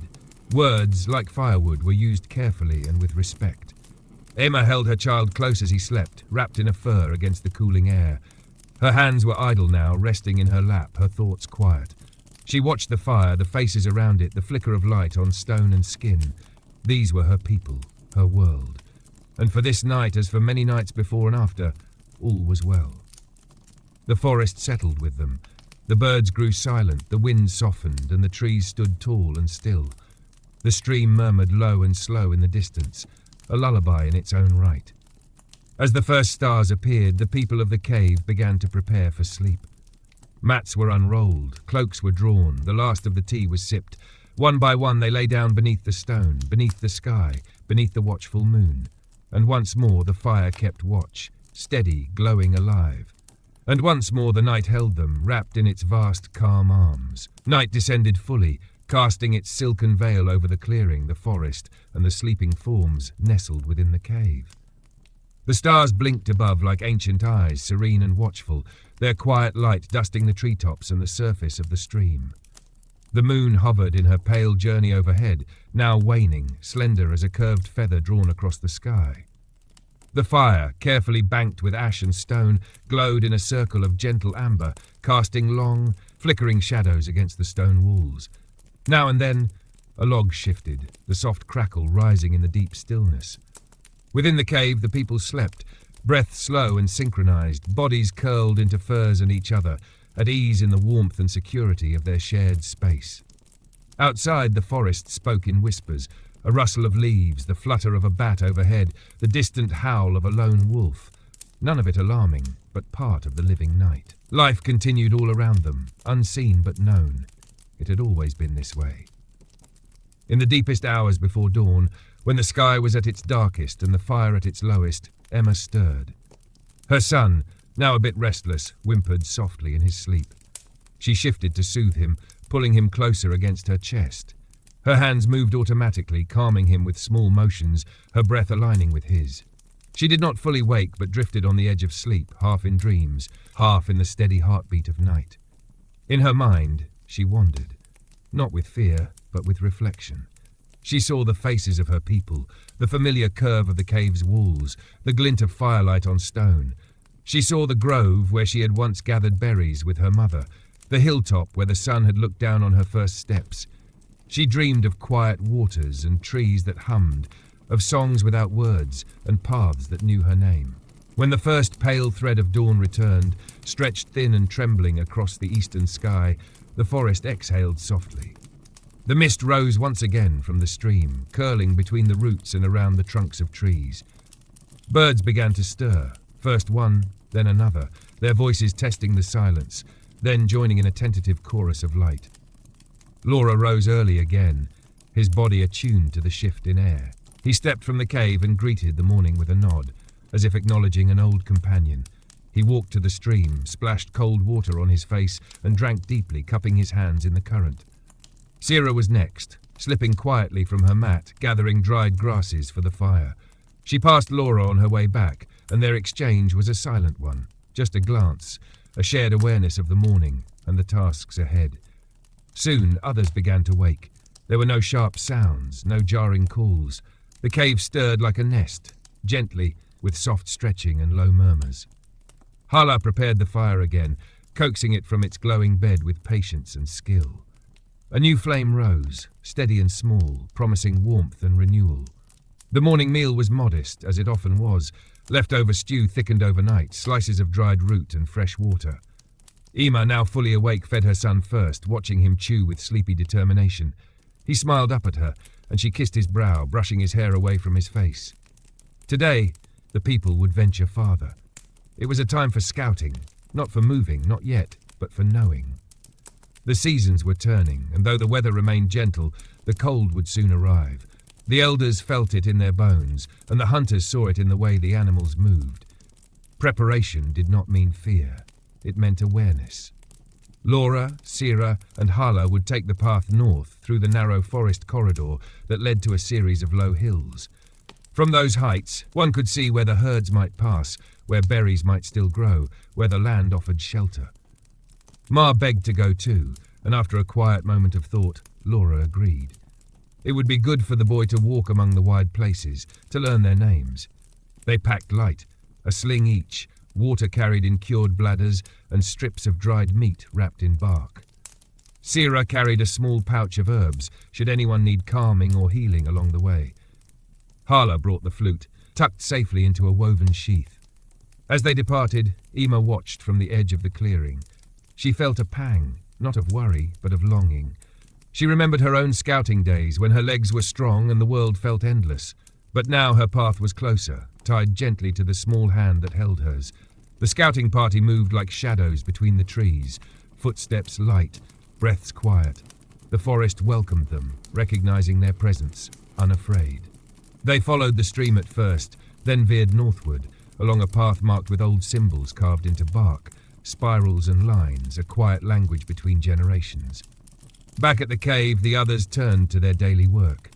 Teo and Avon practiced with their slings, aiming at a patch of bark balanced between two stones. Each strike brought giggles or groans, the kind of learning that built confidence as much as skill. Yara, wrapped in her shawl, shaped more bone needles, handing one to Ema to pierce the hide she had laid out for a new child's tunic. Her stitches were slow but precise, and the hide began to take shape, not yet a garment, but the promise of one. As the sun climbed, shadows shrank, and warmth filled the clearing. The wind stirred the treetops gently, carrying with it the scent of pine and memory. The morning passed in soft motion, in voices low and hands steady, and far to the north, Laura and the others climbed the final ridge. The view opened before them, hills and forest, river and sky, a world wide and waiting.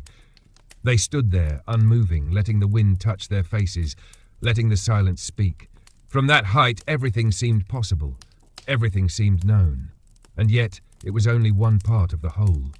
One corner of the map that lived not in drawings, but in footsteps and stories. They would return with what they had seen. They would speak of signs in the soil, of game trails worn into the grass, of the distant shimmer of water beneath a new grove. And the people would listen, nod and prepare, not with fear, but with calm. Because in this life, lived gently and close to the land, every day was both a gift and a guide. And so another morning passed, another rhythm carried forward, held in hands and hearts, in firelight and shadows, in the quiet strength of those who had always walked with the earth. The afternoon light filtered through the canopy in a soft, drowsy glow, painting the clearing in gentle gold. The air was still and warm, the kind of warmth that settled deep into the bones and encouraged quietness.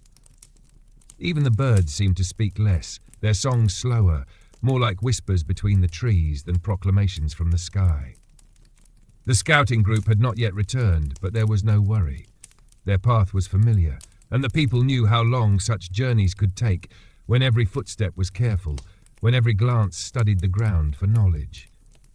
The stillness left behind was not absence, but a pause, a moment of breath between the day's motions. Ema sat near the fire, threading softened sinew through the hide she had stitched that morning. Her son dozed nearby, curled into a small bundle of fur and dreams. She worked quietly, the rhythm of the needle and thread a kind of meditation. Each pull tightened the seams of the child's tunic, and each stitch held not only the material, but the memory of hands that had taught her. Yara rested a few steps away, her eyes half closed, her body wrapped in a shawl made from the hides of long-past winters. Though her hands were idle now, her presence was steady, like an anchor in the calm. She did not speak. but her gaze swept the clearing, watching the young ones, watching Ema, watching the wind as it brushed the tops of the grass. Teo and Avon were seated beneath a wide-armed tree, carving small animals from softwood. Their knives were dull enough to be safe, sharp enough to teach. They spoke little, occasionally holding up their work for the others' approval. Each figure was clumsy in shape but rich with intention. A bear, a bird, perhaps a fish. These totems were not toys alone, but offerings, companions for sleep, and sometimes guides for dreams. From time to time, the breeze carried the scent of the stream, mixed with crushed leaves and the resin still simmering in the small clay bowl near the fire. Hala had set it there earlier, thick and dark and fragrant. When cooled, it would be used to patch a split in one of the older water skins. Sira was gathering firewood at the edge of the clearing. Her movements were quiet, purposeful. She selected only what was dry and already fallen, her eyes scanning the ground as she stepped lightly between the trees. A bundle formed at her side, bound with twisted grass. As she worked, her thoughts wandered to the scouting group, to Laura's voice in the evening light, to stories half-remembered from her own childhood. She paused by the stream, crouched and drank deeply. The water was cold, a contrast to the warmth of the day. She let it run over her fingers, watching it catch the light. Then, slowly, she rose and made her way back, the bundle of firewood swaying gently on her back. Ema finished her stitching just as her son stirred. He sat up sleepily, rubbing his eyes with a small fist, then looked around with the simple, trusting gaze of the very young. She lifted him into her lap and held him close, rocking slightly, humming a tune without words. The melody, passed down from mother to mother, wound through the warm air like a thread, weaving calm through the afternoon. Yara listened with a faint smile. She remembered that song. She remembered her own mother's voice, quieter now in memory, but still present, like the shape of smoke long faded into the sky. As the sun tilted westward, lengthening the shadows across the stone and moss, the quiet energy of the camp began to stir. The fire was stoked, the resin removed and left to cool. Tools were gathered and placed aside, hides folded, needles tucked away. Avon handed his carved bird to Yara, who turned it in her hands with slow reverence, nodding her approval before giving it back with a pat on the head. Then came the sound, distant, soft, but unmistakable. Footsteps, not hurried but sure, heads lifted. Ema stood, still holding her child. Teo shaded his eyes. Sira stepped into the center of the clearing, a small smile already forming. From between the trees, the scouting party appeared. Laura in front, Sira and Hala behind, and Ma just a step behind them all. His face lit with the kind of quiet pride only new experience can bring. They were dusty, but not weary. Their eyes were bright, and their steps were strong. Laura lifted a hand in greeting, and the others moved forward to meet them. There were no loud cheers, no great commotion, just the kind of deep, grounded joy that needs no words. Hands were clasped, shoulders touched, eyes met. The returning ones were offered water, space to sit, and furs to rest upon. But first, the sharing. As the fire grew into its evening shape, steady and warm, the people gathered to hear. Laura spoke slowly, clearly, letting each detail settle before moving to the next.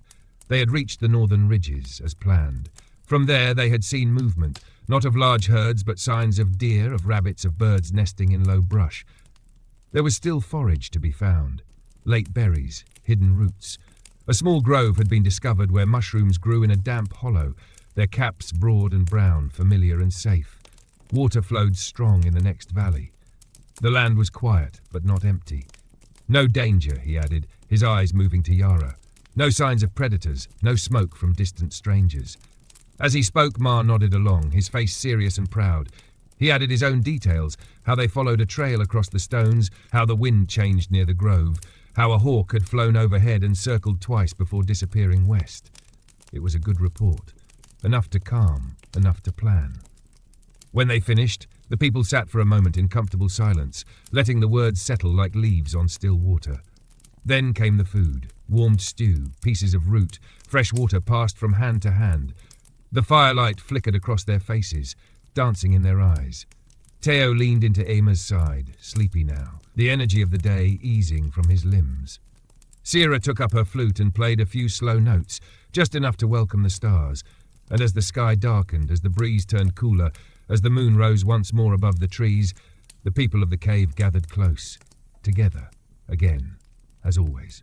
Night deepened gently, like a blanket slowly drawn over the shoulders of the earth. The stars bloomed brighter above the forest canopy, scattered across the sky in their eternal patterns. The moon had climbed higher now, a narrow crescent that sailed in quiet grace, casting a silver thread of light across the clearing. The fire, fed with care, glowed softly, its flicker reflected in every pair of eyes gathered around it. The people of the cave sat close to one another, their bodies warmed by the flames and by the shared presence of returned kin. There was no rush to speak, no need to fill the air with constant sound. In the silence, there was space for remembering, for breathing, for simply being. Ma leaned against Laura, the boy's head heavy on the man's shoulder. Though his limbs were growing longer, his face still held the wide-eyed softness of youth. His first scouting journey had changed him, not in loud or obvious ways, but in the quiet way he now held his body, the way he listened, the way he paused before speaking. Hala rested beside Yara, her hands folded in her lap, her thoughts still half in the northern valley, where she had stood under a sky so wide it seemed to touch the ground. She had picked a small stone from the stream there, smooth and speckled, and now she held it gently in her palm, turning it over between her fingers like a secret. Sira sat with her legs crossed, carving the bark of a walking stick with a small bone knife. She wasn't shaping it for function alone. This was a marker, a memory carved into wood. The lines she cut traced the ridges they had climbed, the curve of the grove, the swoop of the hawk overhead. It was her way of remembering not just the place, but the feeling of being there. Ema cradled her son in her arms, swaying slightly as he drifted deeper into sleep. The boy's breathing matched the rhythm of the fire's pulse, slow, steady, certain. She looked into the flames and let her mind wander, not far, just enough to feel the threads of the day wrap themselves gently around her. Yara, as she often did in the quiet hours, began to speak. Her voice was soft, a slow ripple in the stillness. "There was once a woman who could hear the stones," she said, her eyes fixed on the glowing coals. The children, even the half-asleep ones, turned toward her. The adults listened too, not with surprise, but with that deep stillness that only stories bring. She lived in the Valley of Winds, where the mountains spoke in whispers and the rivers sang. She walked barefoot always, for she believed that to touch the earth was to understand it. Yara's voice drifted like smoke. She said the stones remembered everything, every footstep, every season, every song ever sung beneath the sky. And when she lay her hand upon them, they spoke back in a language made of warmth and time. Theo blinked slowly, drawn in, his thumb running unconsciously along the edge of his own stone carving. One day she found a stone that had no voice. It was smooth, dark, silent. She carried it with her, sleeping beside it, feeding it sunlight and song. And slowly, ever so slowly, the stone began to speak. Yara looked into the fire. She never told anyone what it said. But after that day, she was never lost. Not in the mountains, not in her heart. The story settled into the silence like a leaf floating to still water. No one clapped, no one spoke right away. It didn't need explaining. Some stories were not meant to be understood with the mind, but with something older, something deep within the chest. Later, as the fire faded to glowing coals, the people began to settle again. Mats were unrolled, furs were shared. The children lay down first, their bodies heavy with the weight of the day. Then the elders, then the rest, until the clearing was a soft rhythm of breath and shifting limbs. The wind moved gently through the trees, rustling leaves and carrying with it the scent of moss and smoke and something faintly sweet, perhaps the memory of flowers now long faded. The forest around them stood still and watchful, a vast cradle holding them in its quiet arms. And as sleep took them, the sky turned above, stars wheeling slowly, moonlight sliding across stone and bark and skin. Dreams moved through the camp, slow, ancient dreams, full of rivers that spoke and animals that sang, of paths walked long ago and yet still ahead. Ema dreamed of walking through tall grass, her child now grown beside her, his hand still in hers. She did not speak in the dream, but she knew they were going somewhere important, not urgent, but true. The wind tugged at their clothes, and the land opened before them in all directions, endless and welcoming. Laura dreamed of firelight in a cave far away, of voices he could not name but somehow remembered. He sat with them in his dream, warmed by their laughter, and when he woke, long before dawn, he held on to that feeling with quiet gratitude. As the night wore on, the world turned slowly toward morning. The coals dimmed further, though they still glowed with the last warmth of the day. An owl called once from high above, then was silent. A fox moved past the edge of the clearing, unseen but known. And within the cave the people rested, not just their bodies but their hearts, safe in the circle of the fire, safe in the memory of stone, safe in the quiet, enduring song of the earth. Dawn returned once more, soft and hesitant, as if reluctant to wake the world too soon. The sky lightened gradually, from the deepest blue to a quiet silver, then to a bloom of pale rose along the eastern horizon. A light mist clung to the clearing, floating just above the ground like a breath not yet exhaled. The world was wrapped in silence, as though the forest itself still slept, reluctant to stir. From within the cave, the first signs of wakefulness emerged. The embers of the fire still glowed, and the faintest flicker of warmth pulsed at the heart of the stone ring. The people remained curled in their furs, their shapes outlined in the low light, faces turned into sleep, peaceful and undisturbed. It was Yara who moved first. Her waking was not sudden but natural, like a leaf drifting down from a tree. She sat up slowly, wrapping her shawl tightly about her shoulders, and gazed at the stillness of the world outside. Her hands reached for the bowl of smooth stones beside her, each one warmed the day before and wrapped in moss for comfort. She held one now, pressing it to her palms. After a few quiet breaths, she rose and moved to the fire. With practiced ease, she placed a handful of dry twigs and moss upon the embers. Her breath, warm and steady, coaxed the flame into life. A small fire bloomed, not roaring, but flickering with promise. The light and warmth of the fire gently roused the others. Ema opened her eyes, still holding her sleeping child. She remained still, enjoying the weight of him, the steady rhythm of his breath. She watched the firelight dance on the stone walls, listening to the morning song of the fire crackling to life. Sira stirred next, stretching her limbs with slow care before sitting upright and rubbing the sleep from her eyes. The coolness of the morning touched her cheeks, and she smiled at the scent of pine, smoke, and dew. One by one, the others awoke. There was no rush, no call, just a shared rhythm that had become as natural to them as the sun's path through the sky. Ma was last to rise, his body still tired from the journey the day before. But when he sat up and saw Laura tending to a spear beside the fire, he joined him without a word, kneeling beside the older man and mimicking his careful inspection of the shaft and binding. Breakfast was simple. Slivers of dried meat, warmed gently over the fire, and a drink made from boiled roots and wild mint. The steam rose in slow spirals, and the warmth moved from their hands into their bellies. It was not a meal to fill, but to sustain, and it did so with quiet sufficiency. Afterward, the day began. This morning, the people would honor the memory of the animals they had hunted in seasons past.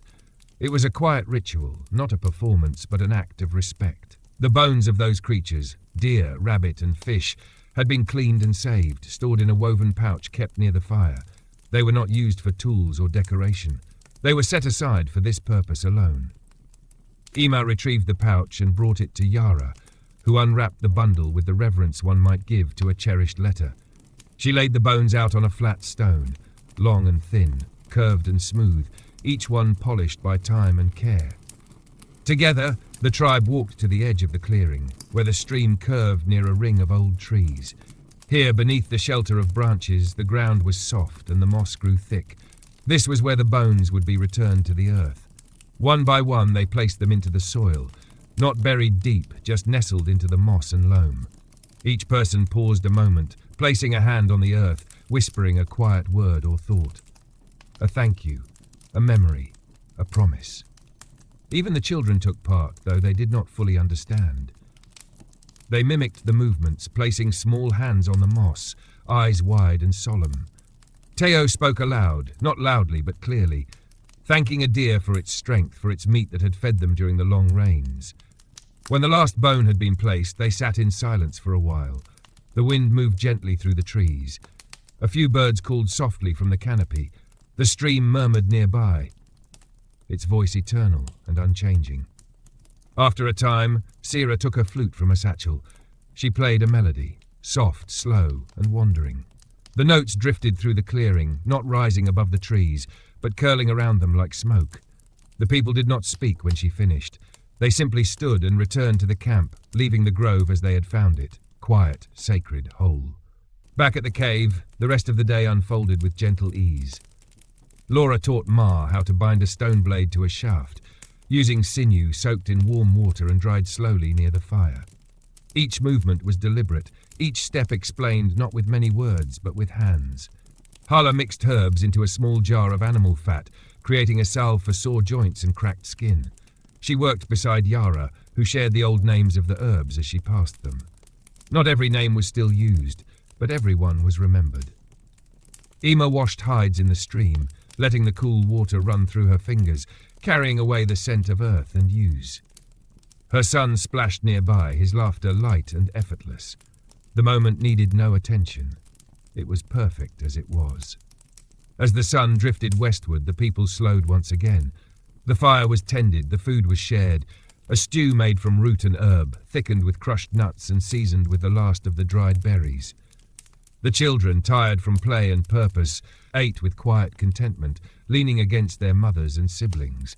The stars appeared early, faint at first, then stronger, as the sky deepened to blue, then to black. The fire danced brighter in contrast, and the shadows lengthened once more across the cave walls. And as night returned, the people gathered near the fire, their bodies close, their breath warm in the cooling air. No stories were told that night, no songs were sung. There was only the fire, the quiet, and the unspoken knowing that they belonged, to each other, to the land, to the rhythm of the world. Sleep came gently, and the earth once more held them all. The moon lingered longer than usual in the early hours of the morning, its crescent shape glowing gently as if reluctant to let go of the night. A veil of mist drifted through the clearing, fine as breath, softening the edges of everything it touched. The trees, the stream, the very stones seemed wrapped in a moment of suspension, as though the world was pausing between dreams and dawn. Within the cave, the fire had settled into a low, glowing hush, casting a faint, golden hue against the stone. The figures lying within its circle of warmth were still, curled into themselves and each other, their slow breathing in harmony with the deep rhythm of the land. The hush of sleep clung like a second skin. Ema awoke before the others. She did not stir right away. Her eyes remained closed as she listened, to the gentle crackle of the embers, to the distant murmur of the stream, to the slow breath of her child beside her. The world felt wide and silent, and yet full.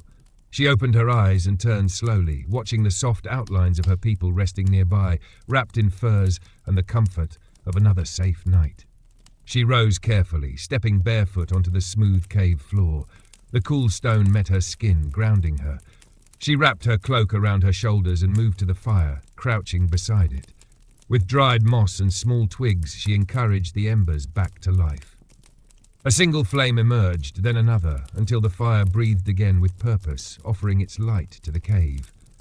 Outside, the mist thickened for a while before thinning as the sun began to rise, veiled in soft silver. The first birds called out, tentative and curious. The air was still cool, but there was no bite to it, only freshness, the kind that welcomed movement. Soon, the others began to stir. Syra sat up with a long stretch, arms above her head, her hair spilling across her shoulders. Hala rose next, rubbing warmth into her hands before stepping outside to greet the morning, her face lifted toward the sky. Laura, as always, was slow and deliberate, taking a long breath before sitting upright and adjusting his furs. Yara awoke last, though her eyes had been open long before. She watched the fire from her place in the shadows, letting its warmth reach her slowly. When the time felt right, she shifted and joined the others near the cave's entrance, where the mist began to lift in lazy strands. This day would be spent near the water. The stream, ever constant in their lives, had begun to shift slightly in depth and colour, a sign that the rains upstream had changed, that the land beyond their view was in motion. Such changes called for care. Not worry, but attention. It was decided, quietly, as most decisions were, that a portion of the day would be spent tending to the stream. clearing its edges of fallen limbs, checking for signs of erosion near the banks, and collecting reeds for weaving and water plants for medicine. They moved as one, those who were strong enough for the work and those who knew the plants by name. Ema carried her child on her back, bundled close and safe. Sierra and Hala led the way, carrying baskets and simple digging tools. Ma, still full of energy from the previous day's journey, walked beside Laura, asking questions and pointing out tracks in the damp earth. The stream greeted them with its usual voice, a steady trickle, gurgling over stones, slipping between roots. It wound like a silver ribbon through the trees, carrying with it the memory of mountains, of rain, of time. The first task was clearing. They moved along the banks, lifting branches that had fallen across the flow, freeing clumps of leaves from under rocks, and gently shifting small stones to redirect the water where it had started to pool too heavily. These small acts of care were not burdens but rituals. The stream had given them life, water to drink, fish to eat, coolness in summer, and in return they gave it space to breathe. Sierra found a thick growth of reeds not far downstream, tall and green, their stalks swaying in a gentle rhythm. She called softly to Ema, who joined her with a smile. Together they cut the reeds at the base, choosing only the strongest, and left the rest untouched. Their hands moved skillfully, and before long their baskets were half full. Further upstream, Hala knelt beside a patch of water mint, pulling the plants gently, careful not to disturb the roots too deeply. She placed them in a wide pouch, the scent rising fresh and sharp. These would be dried and used to flavour stews, to make calming drinks, and to press against the temples when headaches came. Ma spotted a turtle near the edge of the bank, half buried in mud. He crouched, watching it silently, and called Laura with a wave. They sat beside it for a while, not touching, just observing. It was old, its shell patterned with cracks and moss, its eyes slow and wise.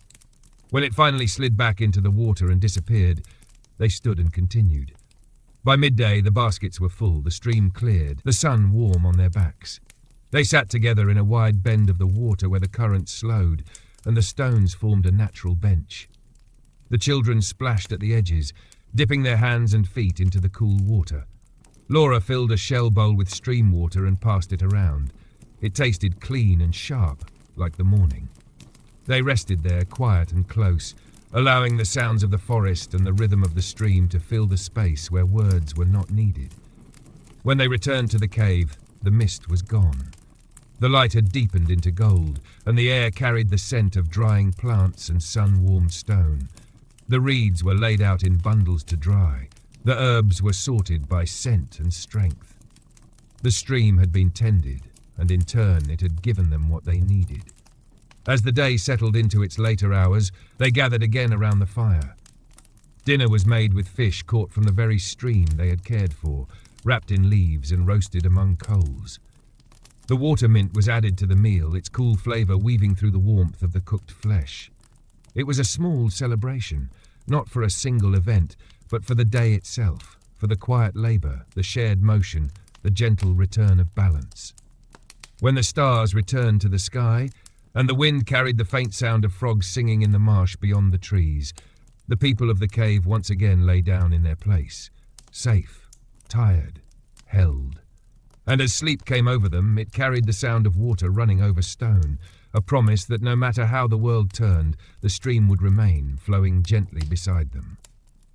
Night fell with a softness that seemed to press lightly against every leaf, every stone, every breath. The stream, having been tended with such care that day, now sang more clearly as it wound its path around the clearing. Its gentle voice became part of the lullaby of evening, threading through the rustle of wind in the branches and the low crackle of the fire that still glowed within the cave. The people of the cave were still. Bellies full, limbs tired from the streamside labour, they had returned to rest without the need for speech or instruction. One by one they had settled into sleep, their mats arranged close to the heart of the fire, their furs pulled up to their chins. The fire's light danced on the cave walls, its flicker painting quiet stories in shifting shadows, shapes of birds in flight, of deer at rest, of trees swaying slowly. and somewhere among those patterns the faint outline of a handprint, made long ago by one who had knelt here, just like them, before fire and stars. Sira, though tired, could not yet sleep. She sat outside the cave on a smooth stone, her back straight, her hands folded in her lap. The moon, only a faint sliver tonight, hung above the trees like a shard of bone.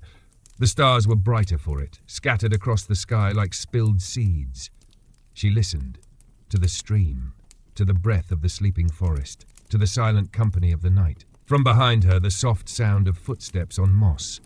Hala appeared, wrapping a fur round her shoulders as she joined Sira without a word. They sat together, their bodies still, their hearts quietly aligned. After a time, Hala whispered, "Do you remember the time we saw the deer in the morning mist?" Sira smiled, nodding slowly. "It stood so still," Hala said. "We thought it was a ghost." "It looked at us like it had always known we were coming," Sira replied. They fell into silence again. Not from awkwardness, but from the understanding that some memories speak loudest when left unsaid. Far inside the cave, Yara dreamed. Her dream was not vivid, but soft, a feeling more than an image. She walked across a plain of grass, barefoot, with her younger self beside her, hand in hand. They did not speak, but they knew where they were going. The wind in the dream carried voices, not distinct but familiar. The voices of her grandmother, of her sisters, of those who had gone before. She woke before dawn, as she often did, and sat up slowly. Her knees ached, but her eyes were bright. She watched the embers for a while, then reached for a cloth pouch near her mat. From it, she took a piece of root and a smooth stone and began to grind slowly, preparing a paste for Ma's sore shoulder. The boy had worked hard yesterday and had hidden the ache in his movements. But Yara had seen. Outside, the first pale blush of dawn touched the tops of the trees.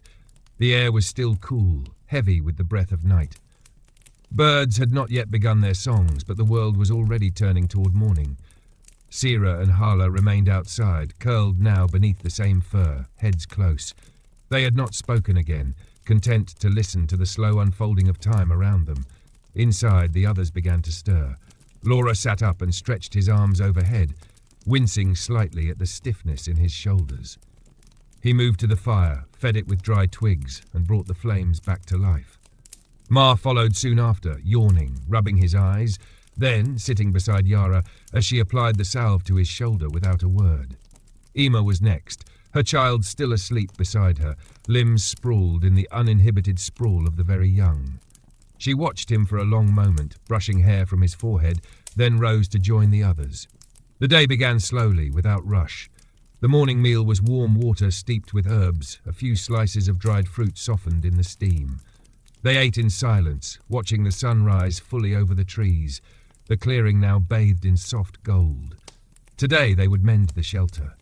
The lean-tos that stood near the cave entrance had begun to sag slightly, their bindings loosened by time and weather. Though they had not failed, the people knew better than to wait.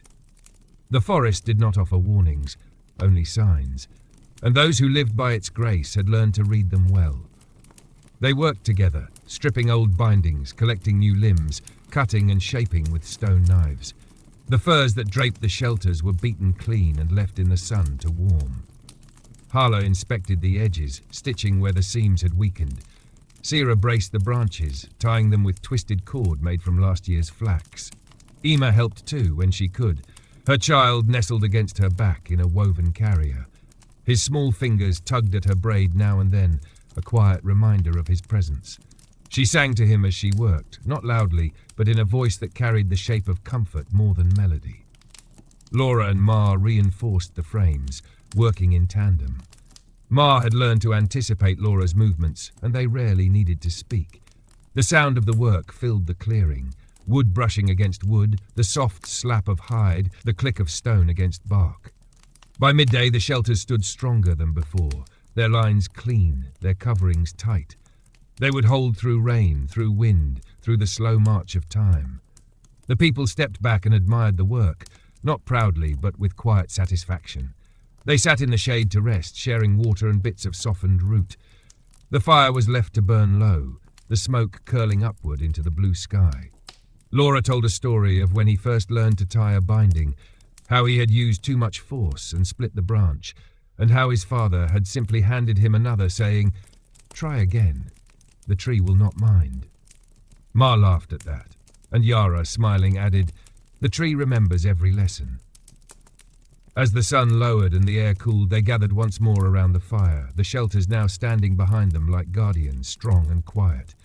They ate their evening meal slowly, hands wrapped around warm bowls, eyes turned toward the sky. The stars returned, one by one, and the moon rose again, thin and wise. And when the fire burned low and the night wrapped around them like a blanket of sky and stone, the people of the cave lay down once more, tired, together, at peace. And as they drifted into sleep, the forest whispered its approval, and the earth beneath them held their dreams with care. The first sound of morning was the hush of wind brushing through the tall grass. It came in slow waves, as if the forest itself were breathing, long and deep. The sky had not yet brightened, but a pale, cool light began to stretch across the tops of the trees, revealing the outlines of branches, the curve of stones, the quiet stillness of the camp at rest. Inside the cave, the fire had collapsed into a nest of glowing embers. The warmth still lingered near the center, spreading faintly across the stone floor like the fading echo of a heartbeat. The people remained wrapped in furs, their bodies curled in sleep, their breath soft and steady. Ema was the first to stir. She opened her eyes slowly, adjusting to the gentle dimness of the dawn. Her child lay nestled against her side, small hands curled into fists, mouth slightly open. She watched him for a long moment, memorizing the peace in his face, the way his chest rose and fell in rhythm with her own. Then, with care, she shifted out from under the fur, tucking it around him before rising. Her feet touched the cold stone, and she welcomed the sensation.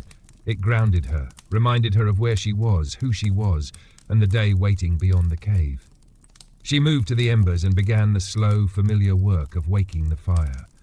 Dried moss, twigs, a whisper of breath. Soon the flames returned, stretching upward with gentle flickers, casting a warm glow across the cave walls. Sira joined her quietly, rubbing her arms against the chill. They exchanged a glance and a smile, then sat together, shoulders touching, watching the fire grow.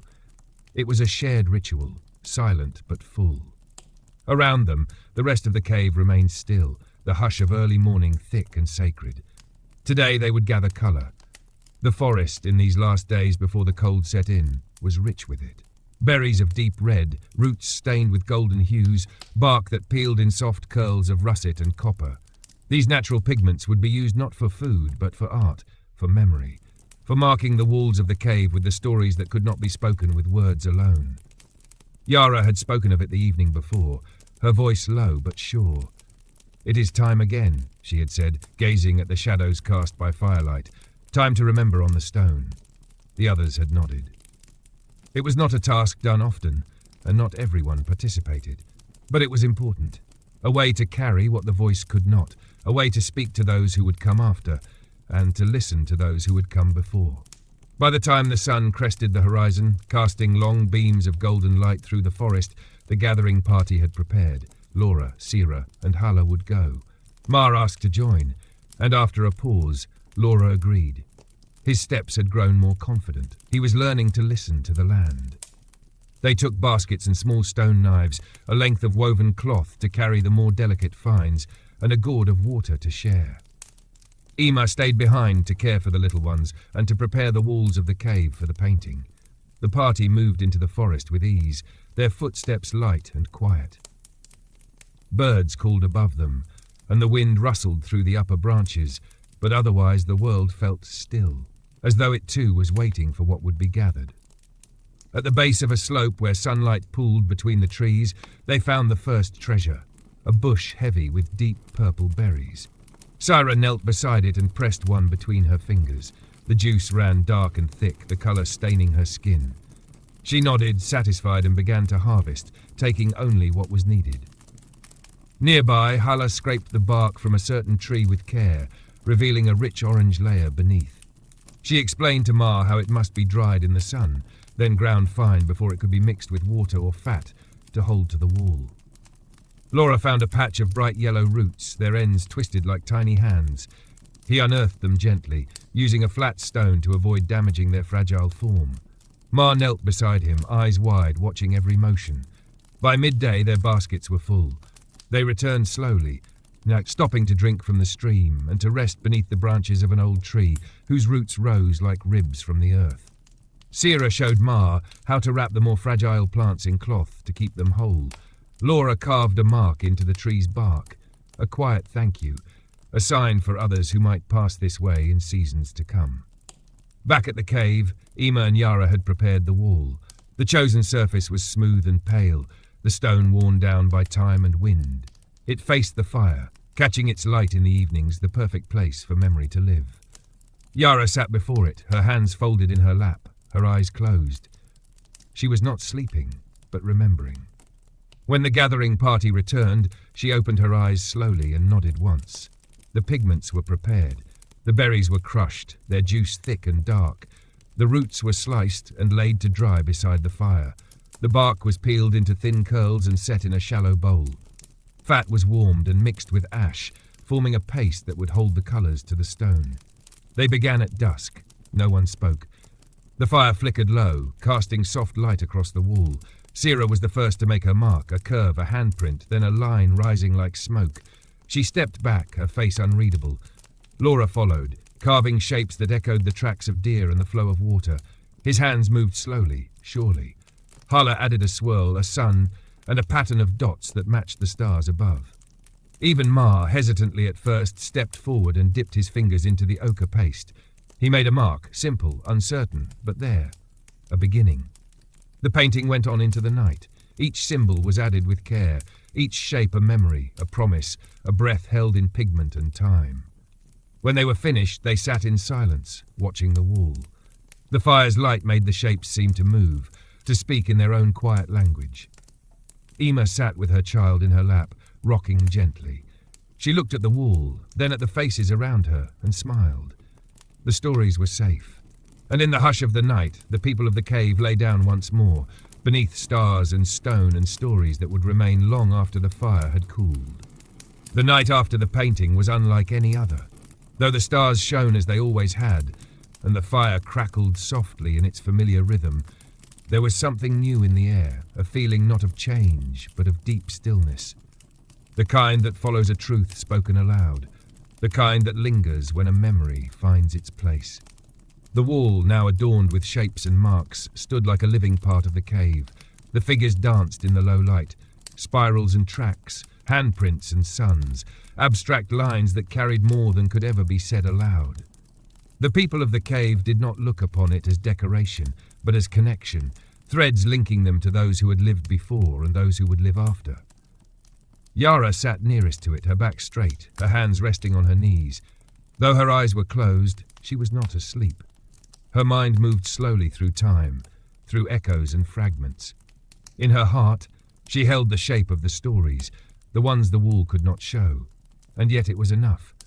The images were not replacements for words, they were invitations. In the quiet, even the fire seemed to listen. Ima lay curled with her child pressed close, his small hands still stained with ochre. He had touched the wall too, though only briefly.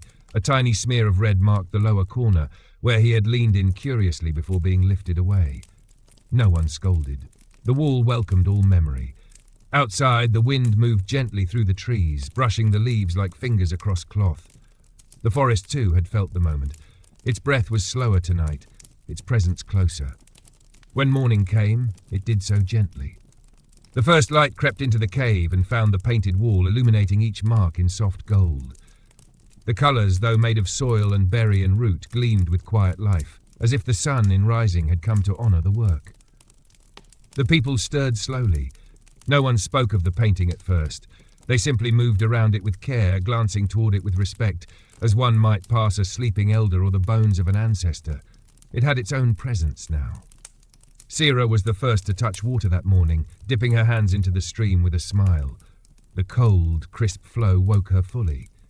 She cupped her hands and drank deeply, then stood, watching the mist rise from the surface in slow curls. Others joined her, Hala, Ma, and Laura, each moving with the calm of those whose hearts were full. They gathered water, washed their faces, and returned to the fire to share a modest meal of roasted roots and warmed tea. The day ahead was open, not with tasks that demanded urgency, but with moments waiting to be filled. The kind of day that allowed for rest, for quiet conversation, for the soft return to ordinary rhythm after something sacred. Ima spent the morning cleaning the child's sleeping fur, beating the dust from it with a woven branch and letting it air near the stream.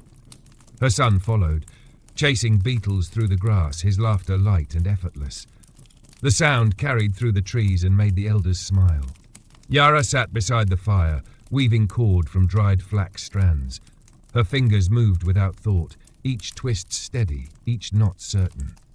Syra joined her, bringing new lengths of fibre, and they worked in tandem, occasionally glancing up at the wall inside the cave, saying nothing. Later, Hala prepared a mixture of berries and softened bark, blending them into a paste to dye a strip of hide. She said she would make a belt with it, marked with symbols from the wall, a way to carry the story forward, a way to remember while walking. Laura repaired a spear whose shaft had begun to crack. Ma sat close, watching every move, learning again through silence. The bond between them had deepened. No longer just teacher and student, but something more like kin, built not on blood but on trust. As the sun reached its highest, casting soft warmth across the clearing, a stillness settled again. The people rested under the trees, their backs against trunks, eyes half closed. Birds called gently from the branches above, and the wind shifted slightly, bringing the scent of distant rain. Ima sat near the fire, her child asleep across her lap. She hummed softly, an old melody, barely louder than the breeze. Syra and Hala listened, swaying slightly. It was a song they all knew, passed through many mouths, carried in many hearts. It was during this hush that Yara finally spoke. Not loudly, not suddenly, but with the voice of someone speaking to the air itself. Once, she said, a woman painted a line on stone, and the line became a road. The others turned toward her, not startled but attentive. She did not know where it led. She only knew it had to begin, and as she walked, others followed, and in time the line on stone was no longer paint but path. Her eyes drifted toward the cave wall. That is what we do, she said. We leave lines, not to guide but to remind. Silence followed, not empty but full. The meaning was not questioned. It didn't need to be. That afternoon, Syra and Ma walked beyond the clearing, not far, just enough to gather more bark and dry grass. But they walked a little differently now. Not faster, not slower, just with a sense of being part of something larger. They stopped beside a tree where old carvings marked the trunk, circles and arrows etched by those long gone. Syra traced one with her finger, and Ma added a small notch beside it, his own mark. Quiet, but present. By evening, the fire was strong again. The people gathered, not for stories, not for lessons, but for presence, for the simple warmth of each other. The painted wall glowed in the flickering light, its colours deepening in shadow and flame. Ima's child climbed into her lap and pointed toward the marks. She nodded, kissed his head, and whispered, "That is who we are." The stars returned, silent and steady. The moon, thin and silver, watched from above, and in the cave where stone held memory, where fire held warmth, and where the people held one another, the night returned like a promise. Safe, enduring, written in lines not only on the wall, but in each gesture, each glance, each breath. The next morning arrived quietly, wrapped in the soft hush of low clouds and a breeze that whispered across the clearing like a lullaby that had not yet ended. The sky was a gentle grey, streaked with muted tones of pearl and ash, the kind of sky that promised no rain but also no heat. It was a day that asked nothing more than presence. A day made for stillness. The fire within the cave had dwindled to soft coals, but it had not gone out. That was the way of things. A flame always remained, even if only as a breath, and from that breath the day's warmth would return. Syra was the first to rise, her steps light as she moved through the mist that clung to the ground like a dream not yet shed. She tended the fire without sound, feeding it slender sticks and blowing gently until the flames reached out again, curling upward as if waking from sleep. Ima followed not long after, her child still bundled close to her chest. He slept deeply, unaware of the world reshaping itself in the quiet grey light. She sat near the fire and nodded to Syra, who returned the gesture. Between them, the silence was not awkward or cold. It was respectful, filled with all that did not need to be said. By the time the rest of the people stirred, the camp had already begun its slow awakening. Laura stretched his arms high above his head and stepped out to scan the tree line. eyes tracing the path of the wind as it bent the tallest branches. Hala and Ma gathered water from the stream, their reflections rippling gently across the surface. Yara remained wrapped in her furs a little longer, her breath steady, her gaze half lost in thought. Today was to be a day of voices. Not the loud kind. No shouting, no calls, but the voice that came when one sat with another and spoke of what was, what had been, what might be. The kind of day where stories were not performed, but shared. Not told for teaching, but for understanding. It began with Hala, who sat beneath the old tree at the edge of the clearing, her basket of herbs half forgotten beside her. Sira joined her, and soon Ema and Laura came too, drawn not by a summons but by a feeling. Hala spoke first, slowly, her voice quiet, eyes on her hands. "When I was young," she began, "I found a nest on the ground, 3 eggs inside. No bird." She paused. "I waited. I came back every day. I thought I could make the mother return." Sira watched, her eyes soft. "I sang to them," Hala continued. "Each morning I didn't know if they could hear me, but I sang." "And?" Ma asked, his voice low. "One morning," Hala said, smiling faintly, "the nest was empty. The eggs were gone. I thought I had failed. I cried all day." She looked up then, her eyes shining not with tears but memory. "Then that evening I saw them, 3 birds, small, messy, flying low. They followed the path I walked every day. I like to think they heard me." No one spoke for a long moment. The fire crackled. A leaf turned slowly in the breeze. Then Laura, usually a man of few words, began to speak. "When I was learning to shape stone," he said, "I broke more than I kept. I made edges too thin, blades too heavy. I grew angry with the stone." He picked up a small flint from the ground and turned it in his fingers. "Then one day, an elder, my mother's brother, told me something." He glanced around the circle. He said, "The stone is not there to become what you want. It is there to show you what it already is." He placed the stone down gently. That day I stopped fighting it. I started listening. Ma leaned forward slightly, his fingers brushing the earth. Amma looked toward the cave, then back at the fire. "I used to think stories were something you gave to children," she said, "that they were for sleep, for comfort, for filling the time." She shook her head slowly. "But I see now. They're not to fill the time. They are the time. They hold it." She looked at Yara, who had joined them silently, her presence felt before it was seen. Yara gave a small smile and spoke in her soft, weathered voice.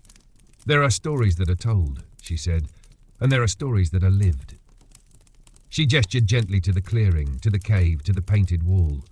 "We do not always know which is which." They remained there for a long while, the fire between them, the sky above stretching into gentle, endless grey. No one rushed to leave. No one filled the silence with noise. They let the stories live there, breathing softly in the air. As the afternoon came, the wind picked up just enough to stir the grasses and carry the scent of damp earth and pine. The younger children played near the stream, chasing floating leaves and skipping small stones. The elders rested in the warmth of furs and the comfort of nearness. Ema sat with her son and showed him how to press leaves into the soft mud, then lift them to see the patterns they left behind. He giggled, wide-eyed, fascinated by the shapes. She watched him closely, knowing the way his world was shaped not just by what she said, but by what he saw her do. Later, Ma helped Laura clean and arrange the tool cache, placing each shaped blade, scraper, and point into its proper place. As they worked, they spoke quietly of the stone, of the weight of it, of the different sounds it made when struck. Each word, each question, added to the line of learning that stretched far beyond them. And when evening returned, the fire was lit again, not just for heat, but for gathering. The painted wall flickered once more, its colours glowing softly in the firelight. The people sat before it, their bodies casting long shadows behind them. No one touched the wall tonight. They only watched, remembering what had been added, what had been spoken, what had been felt. And as the stars returned to their places and the moon rose like a memory above the trees, the people of the cave closed their eyes one by one. The voices of the day echoed still, not in the air but in the heart, in the breath, in the stone. And sleep came as it always did, slow, warm, and full of all the stories that asked for nothing more than to be held. The following morning arrived with the first soft calls of birds and the scent of damp earth drifting through the air. A fine mist curled through the clearing, clinging gently to the low brush and curling beneath the branches as if the forest itself still dreamed. The cave remained in shadow for a while longer, the sun still low behind the ridges, its light only brushing the treetops. Within the cave, warmth lingered. The fire, carefully tended through the night by Yara and later by Laura, still offered its faint glow. The embers breathed like a sleeping animal, steady, quiet, patient. Around them, the people of the cave began to stir. This day would not begin with tasks or planning, nor with tools or hunting. Today was for movement, not in the way of travel, but of the body, of breath and balance. A day for the dance of living, for remembering the rhythm that lived beneath thought, older even than words.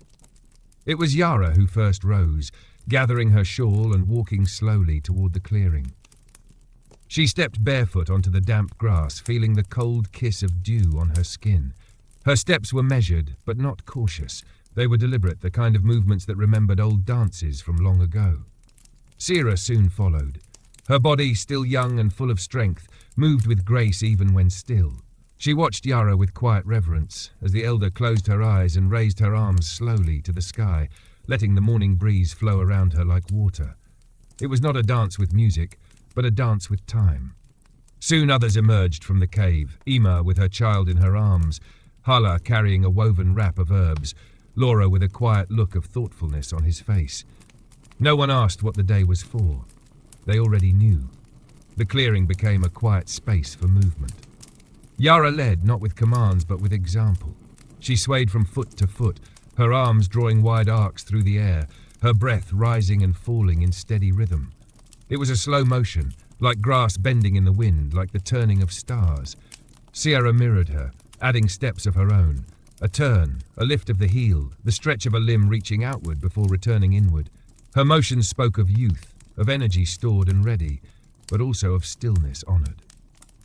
Even the children joined. Theo began by hopping in place, giggling, arms flailing in cheerful bursts. But slowly, watching the others, he found the rhythm. He moved not in excitement but in presence, each step a quiet echo of the grown ones around him. Ima laid her child down in a patch of warm moss. He watched with wide eyes as she stepped forward, her body swaying gently. Her dance was smaller, more inward. She turned her hands over in the air, as if shaping something invisible. A memory, perhaps, or a feeling too large for words. Laura stood still for a long while before he moved. When he did, it was with purpose. His arms moved like branches in a storm, strong, slow, unwavering. He did not dance for beauty, but for meaning. His steps were the steps of a man who had walked far and still carried the road within him. And all the while, Yara moved. Her movements never faltered, though her limbs were slower than the rest. Each motion carried years within it. She turned in place, arms wide, then brought her hands to her chest as if holding something unseen but precious. Her eyes remained closed, her face calm. Her dance was not a performance. It was a remembering. When the sun finally broke above the trees and painted the clearing in gold, the dancers slowed. One by one they came to stillness. They stood in silence, their breath misting in the morning air, their bodies warmed from within. No one applauded. No one spoke. There was nothing to judge, nothing to compare. It had simply been what it needed to be. Later, they sat near the fire, sipping warm tea made from the herbs Hala had gathered, sage and thyme with a hint of mint. The taste was grounding, earthy, slightly bitter, the kind of drink that made one feel steady in their body. The rest of the morning passed in quiet companionship. Some worked, Laura sharpened a tool, Sira cleaned the bundles of reeds collected earlier in the week. Others watched or tended to the children or simply sat with their thoughts. Ima took her son to the stream and let him feel the water on his fingers.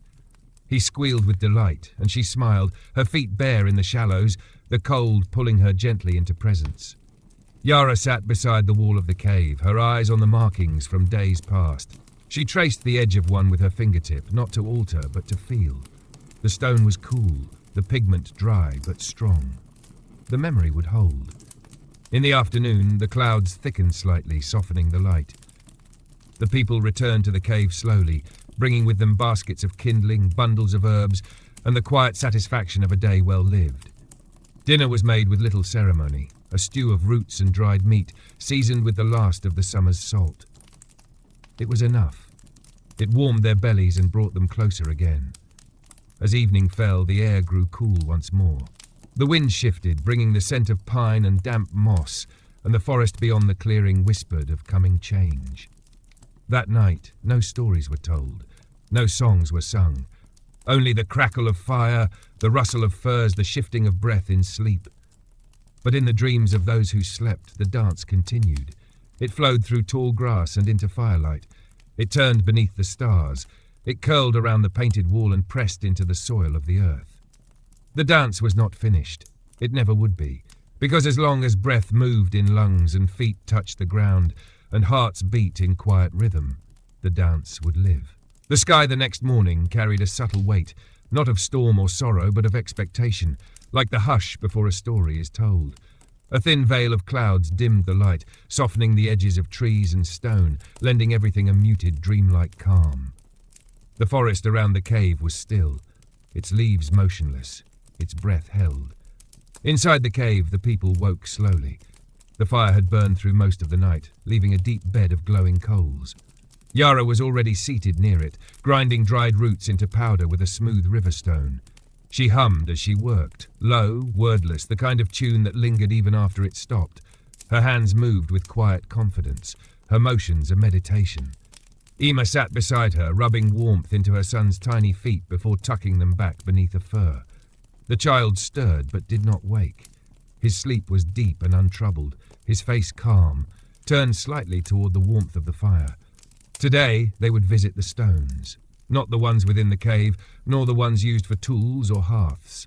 These stones stood deeper in the forest, arranged in a circle, older than any memory spoken. The people called them the listening stones. Not because they heard words, but because when one stood among them, the silence there felt like being listened to. It was a place of pause, of clarity, of returning to what mattered. The journey there was not long, but it was never rushed. Yara, Laura, Sira and Ma would go. Ema remained behind, her child not yet old enough for the path. Hala would stay as well, tending to the fire and preparing the evening meal. They would wait and listen in their own way. By mid-morning, the four had gathered what they needed: water, a handful of dried meat, and a small pouch of powdered ochre. Yara placed it gently into her woven satchel without explanation. No one asked. Their path led them through familiar trees, past the stream, and into deeper woods where the ground rose and dipped in quiet folds. Moss grew thick here, and the light broke through the canopy in scattered rays, painting the forest floor in soft gold. They walked in silence. Ma watched the others closely, mimicking their steps, their pauses. He had walked many times before, but this journey felt different. The way Yara touched each tree they passed, the way Laura stepped more carefully, the way Sira looked not ahead but around, all spoke of something sacred. After some time, the forest opened. There, in a clearing surrounded by tall oaks, stood the stones. They rose from the earth like ancient sentinels, weathered and moss-covered, arranged in a rough circle. Some leaned, some stood tall, others were barely more than stumps, but together they held a presence that stilled the air. The four stepped into the circle without speaking. Each chose a place to sit, not in the center but along the edge, where stone met soil. They sat cross-legged, hands resting on their knees, eyes half closed, and they waited. The listening stones required nothing, not gesture, not speech, just presence. And so they listened, to the breath of the forest, to the heartbeat of the earth beneath them, to the faint creak of trees in the windless air. Yara reached into her satchel and took a small pinch of ochre. She placed it on a flat stone before her, mixing it with a few drops of water from her gourd. Then, with her finger, she drew a spiral, slow, precise, each curve echoing the turn of time, the unfolding of life. When she finished, she blew gently on it and left it to dry. Sira followed. She used her thumb to press a single red circle beside the spiral, a mark of being here, of seeing, of remembering. Ma hesitated. Then, guided by something older than instruction, he knelt and placed both palms onto the earth beside one of the stones. He did not draw, he did not speak. He just pressed into the ground, eyes closed, listening. Laura, as was his way, placed a small stone from his pocket onto the base of one of the larger standing stones, a quiet offering, a gesture of balance. They remained in the circle until the sun passed its highest point. Then, one by one, they stood. No one looked back. There was no need. The stones had already accepted what they brought. As they walked back through the forest, their steps felt lighter, but not hurried. The world around them seemed clearer, the colours deeper, the air more still, the path more certain. Back at the cave, Hala had stoked the fire to a bright flame. Ema was preparing a stew with roots, greens and crushed nuts. The child played with bits of smooth stone, arranging them in a circle and pointing at them with quiet fascination. When the travellers returned, they were welcomed with warmth, not with words. Bowls were passed, water shared, eyes met, and as the evening came with its soft wind and deepening sky, the people sat close once more. Not to tell stories this time, but to be together, to listen, even in silence. Emma watched Mar from across the fire. Something had changed in him. His face was calmer, his hands more still. She did not ask what he had seen or felt. She only nodded, and he nodded in return. Later, after the fire had dimmed and the stars returned to their places, Yara stood and walked to the cave wall. She touched the edge of the painting there, then added a single new mark, a spiral, like the one she had made among the stones. No one asked its meaning, but all who saw it felt its truth. And when they lay down to sleep that night, the earth beneath them seemed a little more familiar, the stars a little more kind. The listening stones had heard, and they had answered. The morning broke gently. Its light filtered through a soft mist that curled along the ground like a living memory. The trees, still heavy with the moisture of night, released slow drops from their leaves, each one falling with a faint, musical sound to the earth below. A faint warmth, barely there, pressed through the clouds, whispers of the sun hidden but near. Within the cave, the people woke slowly, their movements languid, as though their dreams had not yet fully released them. The fire had died into ash and coal, leaving only a gentle warmth beneath the stones. Yara, awake as always before the rest, sat nearby with her hands wrapped around a cup of warm herbal water, sipping it slowly, as if tasting the echoes of the forest. Today would be spent in reflection. The time of gathering, of dancing, of painting, had given much to the spirit. But now came the moment to sit within all that had been received, to listen not with the ears, but with the heart. It was not spoken aloud, but everyone understood. There were days to act, and there were days to simply be. Ema stepped outside the cave first, her child strapped gently against her back in a soft cloth wrap. She walked to the edge of the clearing, where dew clung thick to the grass, and sat upon a flat stone warmed by her own breath. Her child slept, and she let her mind wander, not far, just enough to follow the wind as it moved through the trees. Sira sat near the stream, her legs folded, her eyes closed, her fingers tracing slow lines across her knee as though drawing something only she could see. The water flowed beside her in its eternal whisper, carrying the memory of stones and rains from long ago. Laura remained in the cave, seated beside the painted wall. His eyes moved slowly over the shapes there, spirals and prints, lines and symbols, each one alive in the fire's glow. He did not touch them. He only watched, his breathing deep, his thoughts unhurried. Mar sat alone near the tall pine at the edge of the woods, the one with a hollow base where birds sometimes nested. He leaned against it, his back pressed to the bark, his head tilted upward toward the spaces between the branches where light filtered through. The wind stirred faintly, and a single pine cone dropped beside him. He smiled, then closed his eyes. Reflection is not an act of retreat, but one of return. The people had always known this. In the rhythm of their days, they had learned that not all movement was forward, and not all silence was absence. Some days the work was not in the hands but in the spirit, and on such days the world spoke most clearly. Yara remained near the fire, tending it slowly, feeding it only what it needed. She hummed again, low and soft, her voice blending with the wind. She did not call to the others, but she knew they would come when the time was right. By midday, the light had shifted, warmer though still gentle.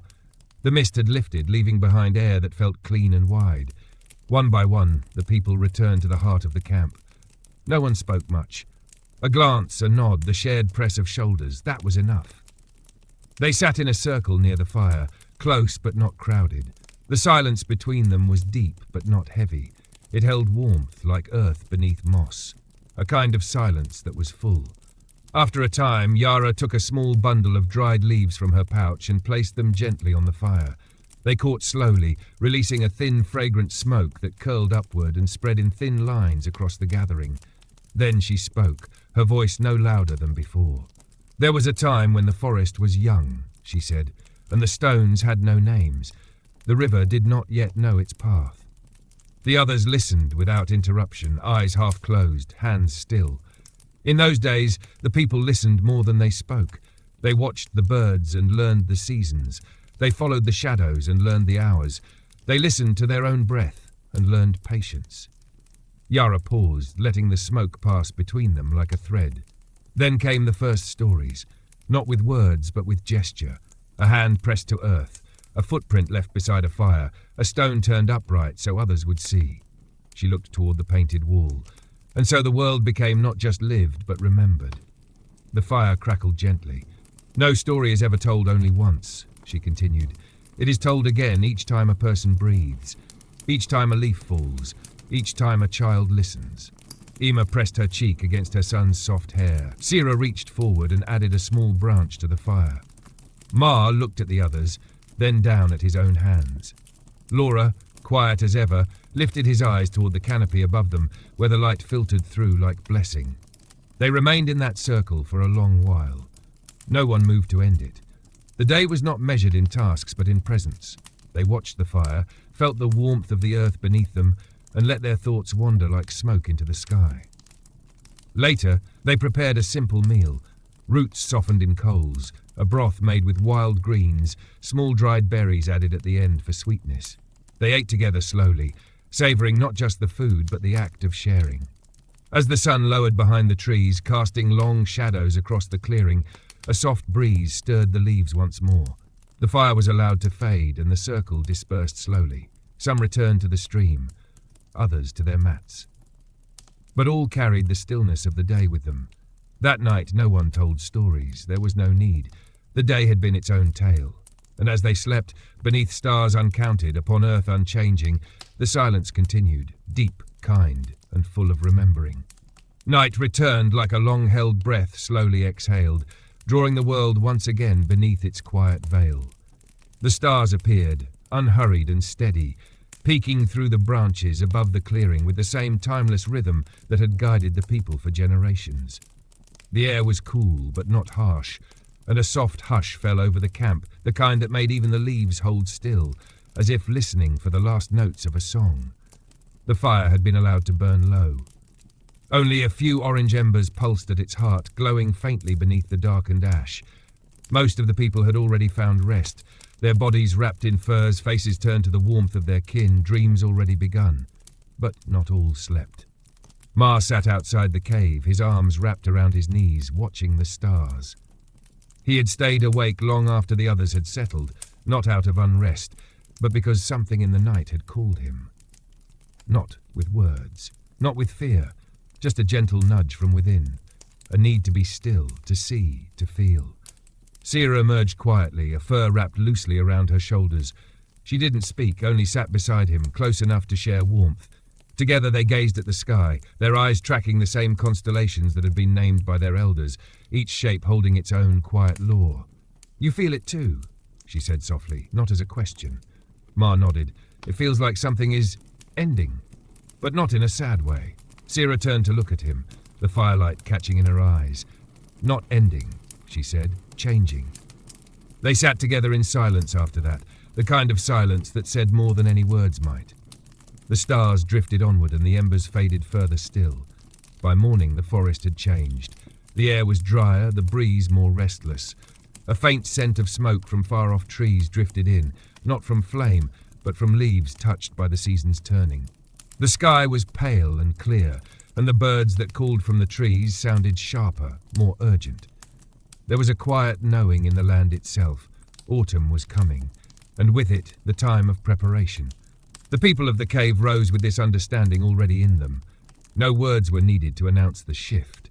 It was in the way they moved, with purpose yet calm. It was in the way Yara paused near the stream, listening. In the way Laura inspected the roof of the shelter, running his hand along each joint. There would be no hunting today, no painting, no dancing. Today was for readiness. Ema began gathering furs to be cleaned and mended. The cold would come soon enough, and the young ones would need extra layers for sleep.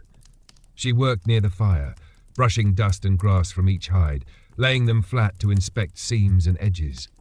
Sira and Hala prepared baskets for foraging, not for roots or berries this time, but for bark, for mushrooms, for stones smoothed by the stream, anything that could be preserved, stored, or shaped into tools for the coming weeks.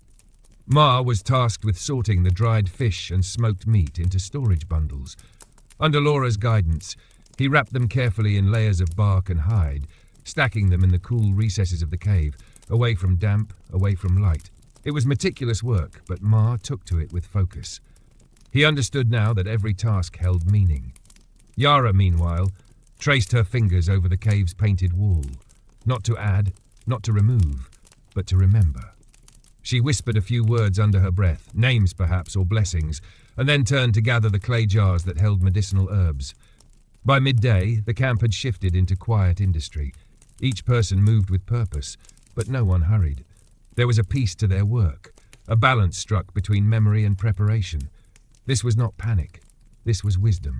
As the sun reached its highest, they paused to eat. The meal was plain, thin broth with bits of wild onion and dried meat, but shared with gratitude. They sat in a circle, their bodies close, their hands warming around bowls. It was during this meal that Laura spoke. After tomorrow, he said, we will close the upper path. This simple statement carried weight. The upper path, a narrow trail that led along the ridge, was often used during the warmer months for gathering herbs and spotting game. But when the winds turned and the cold came, it became too dangerous, slick with frost, exposed to storms. There was no debate, no disagreement, only a soft murmur of assent. Yes, said Yara, it is time. That afternoon, Sira and Ma walked the upper path one last time, not to gather, but to mark. They carried lengths of cord dyed with red ochre, which they tied along the trees, signalling the season's end to any who might pass. As they reached the highest point, they paused to look out over the valley. The trees below had begun to turn, just hints of gold and rust along the edges of the green. The stream shimmered faintly, its path winding like a silver thread through the forest. Ma inhaled deeply, the cool air sharp in his lungs. It's beautiful, he said. Sira nodded, and it always will be. They stood there for a while, then turned back, following their own markers home. By the time the sun had dipped behind the trees and the air had grown heavy with the scent of cooling earth, the people of the cave had completed their day's work. The furs were stacked, the food was stored, the tools were hung in place, the fire was strong again, and above them the stars returned once more, familiar, constant, kind. That night, before sleep, the people sat together one final time. Yara passed around a cup of warm herbal drink, each person taking a sip before handing it on. It was not a ritual with ceremony, but with meaning. A quiet moment of togetherness before the season changed. When the cup returned to Yara, she held it for a moment longer. This year, she said, we have not only remembered, we have become the memory. No one spoke. They didn't need to. The fire crackled softly. The wind shifted through the trees, and the cave, painted and warm, held them close. Outside, the forest listened. Inside, the people slept. And the story, long, quiet, and full of breath, held on.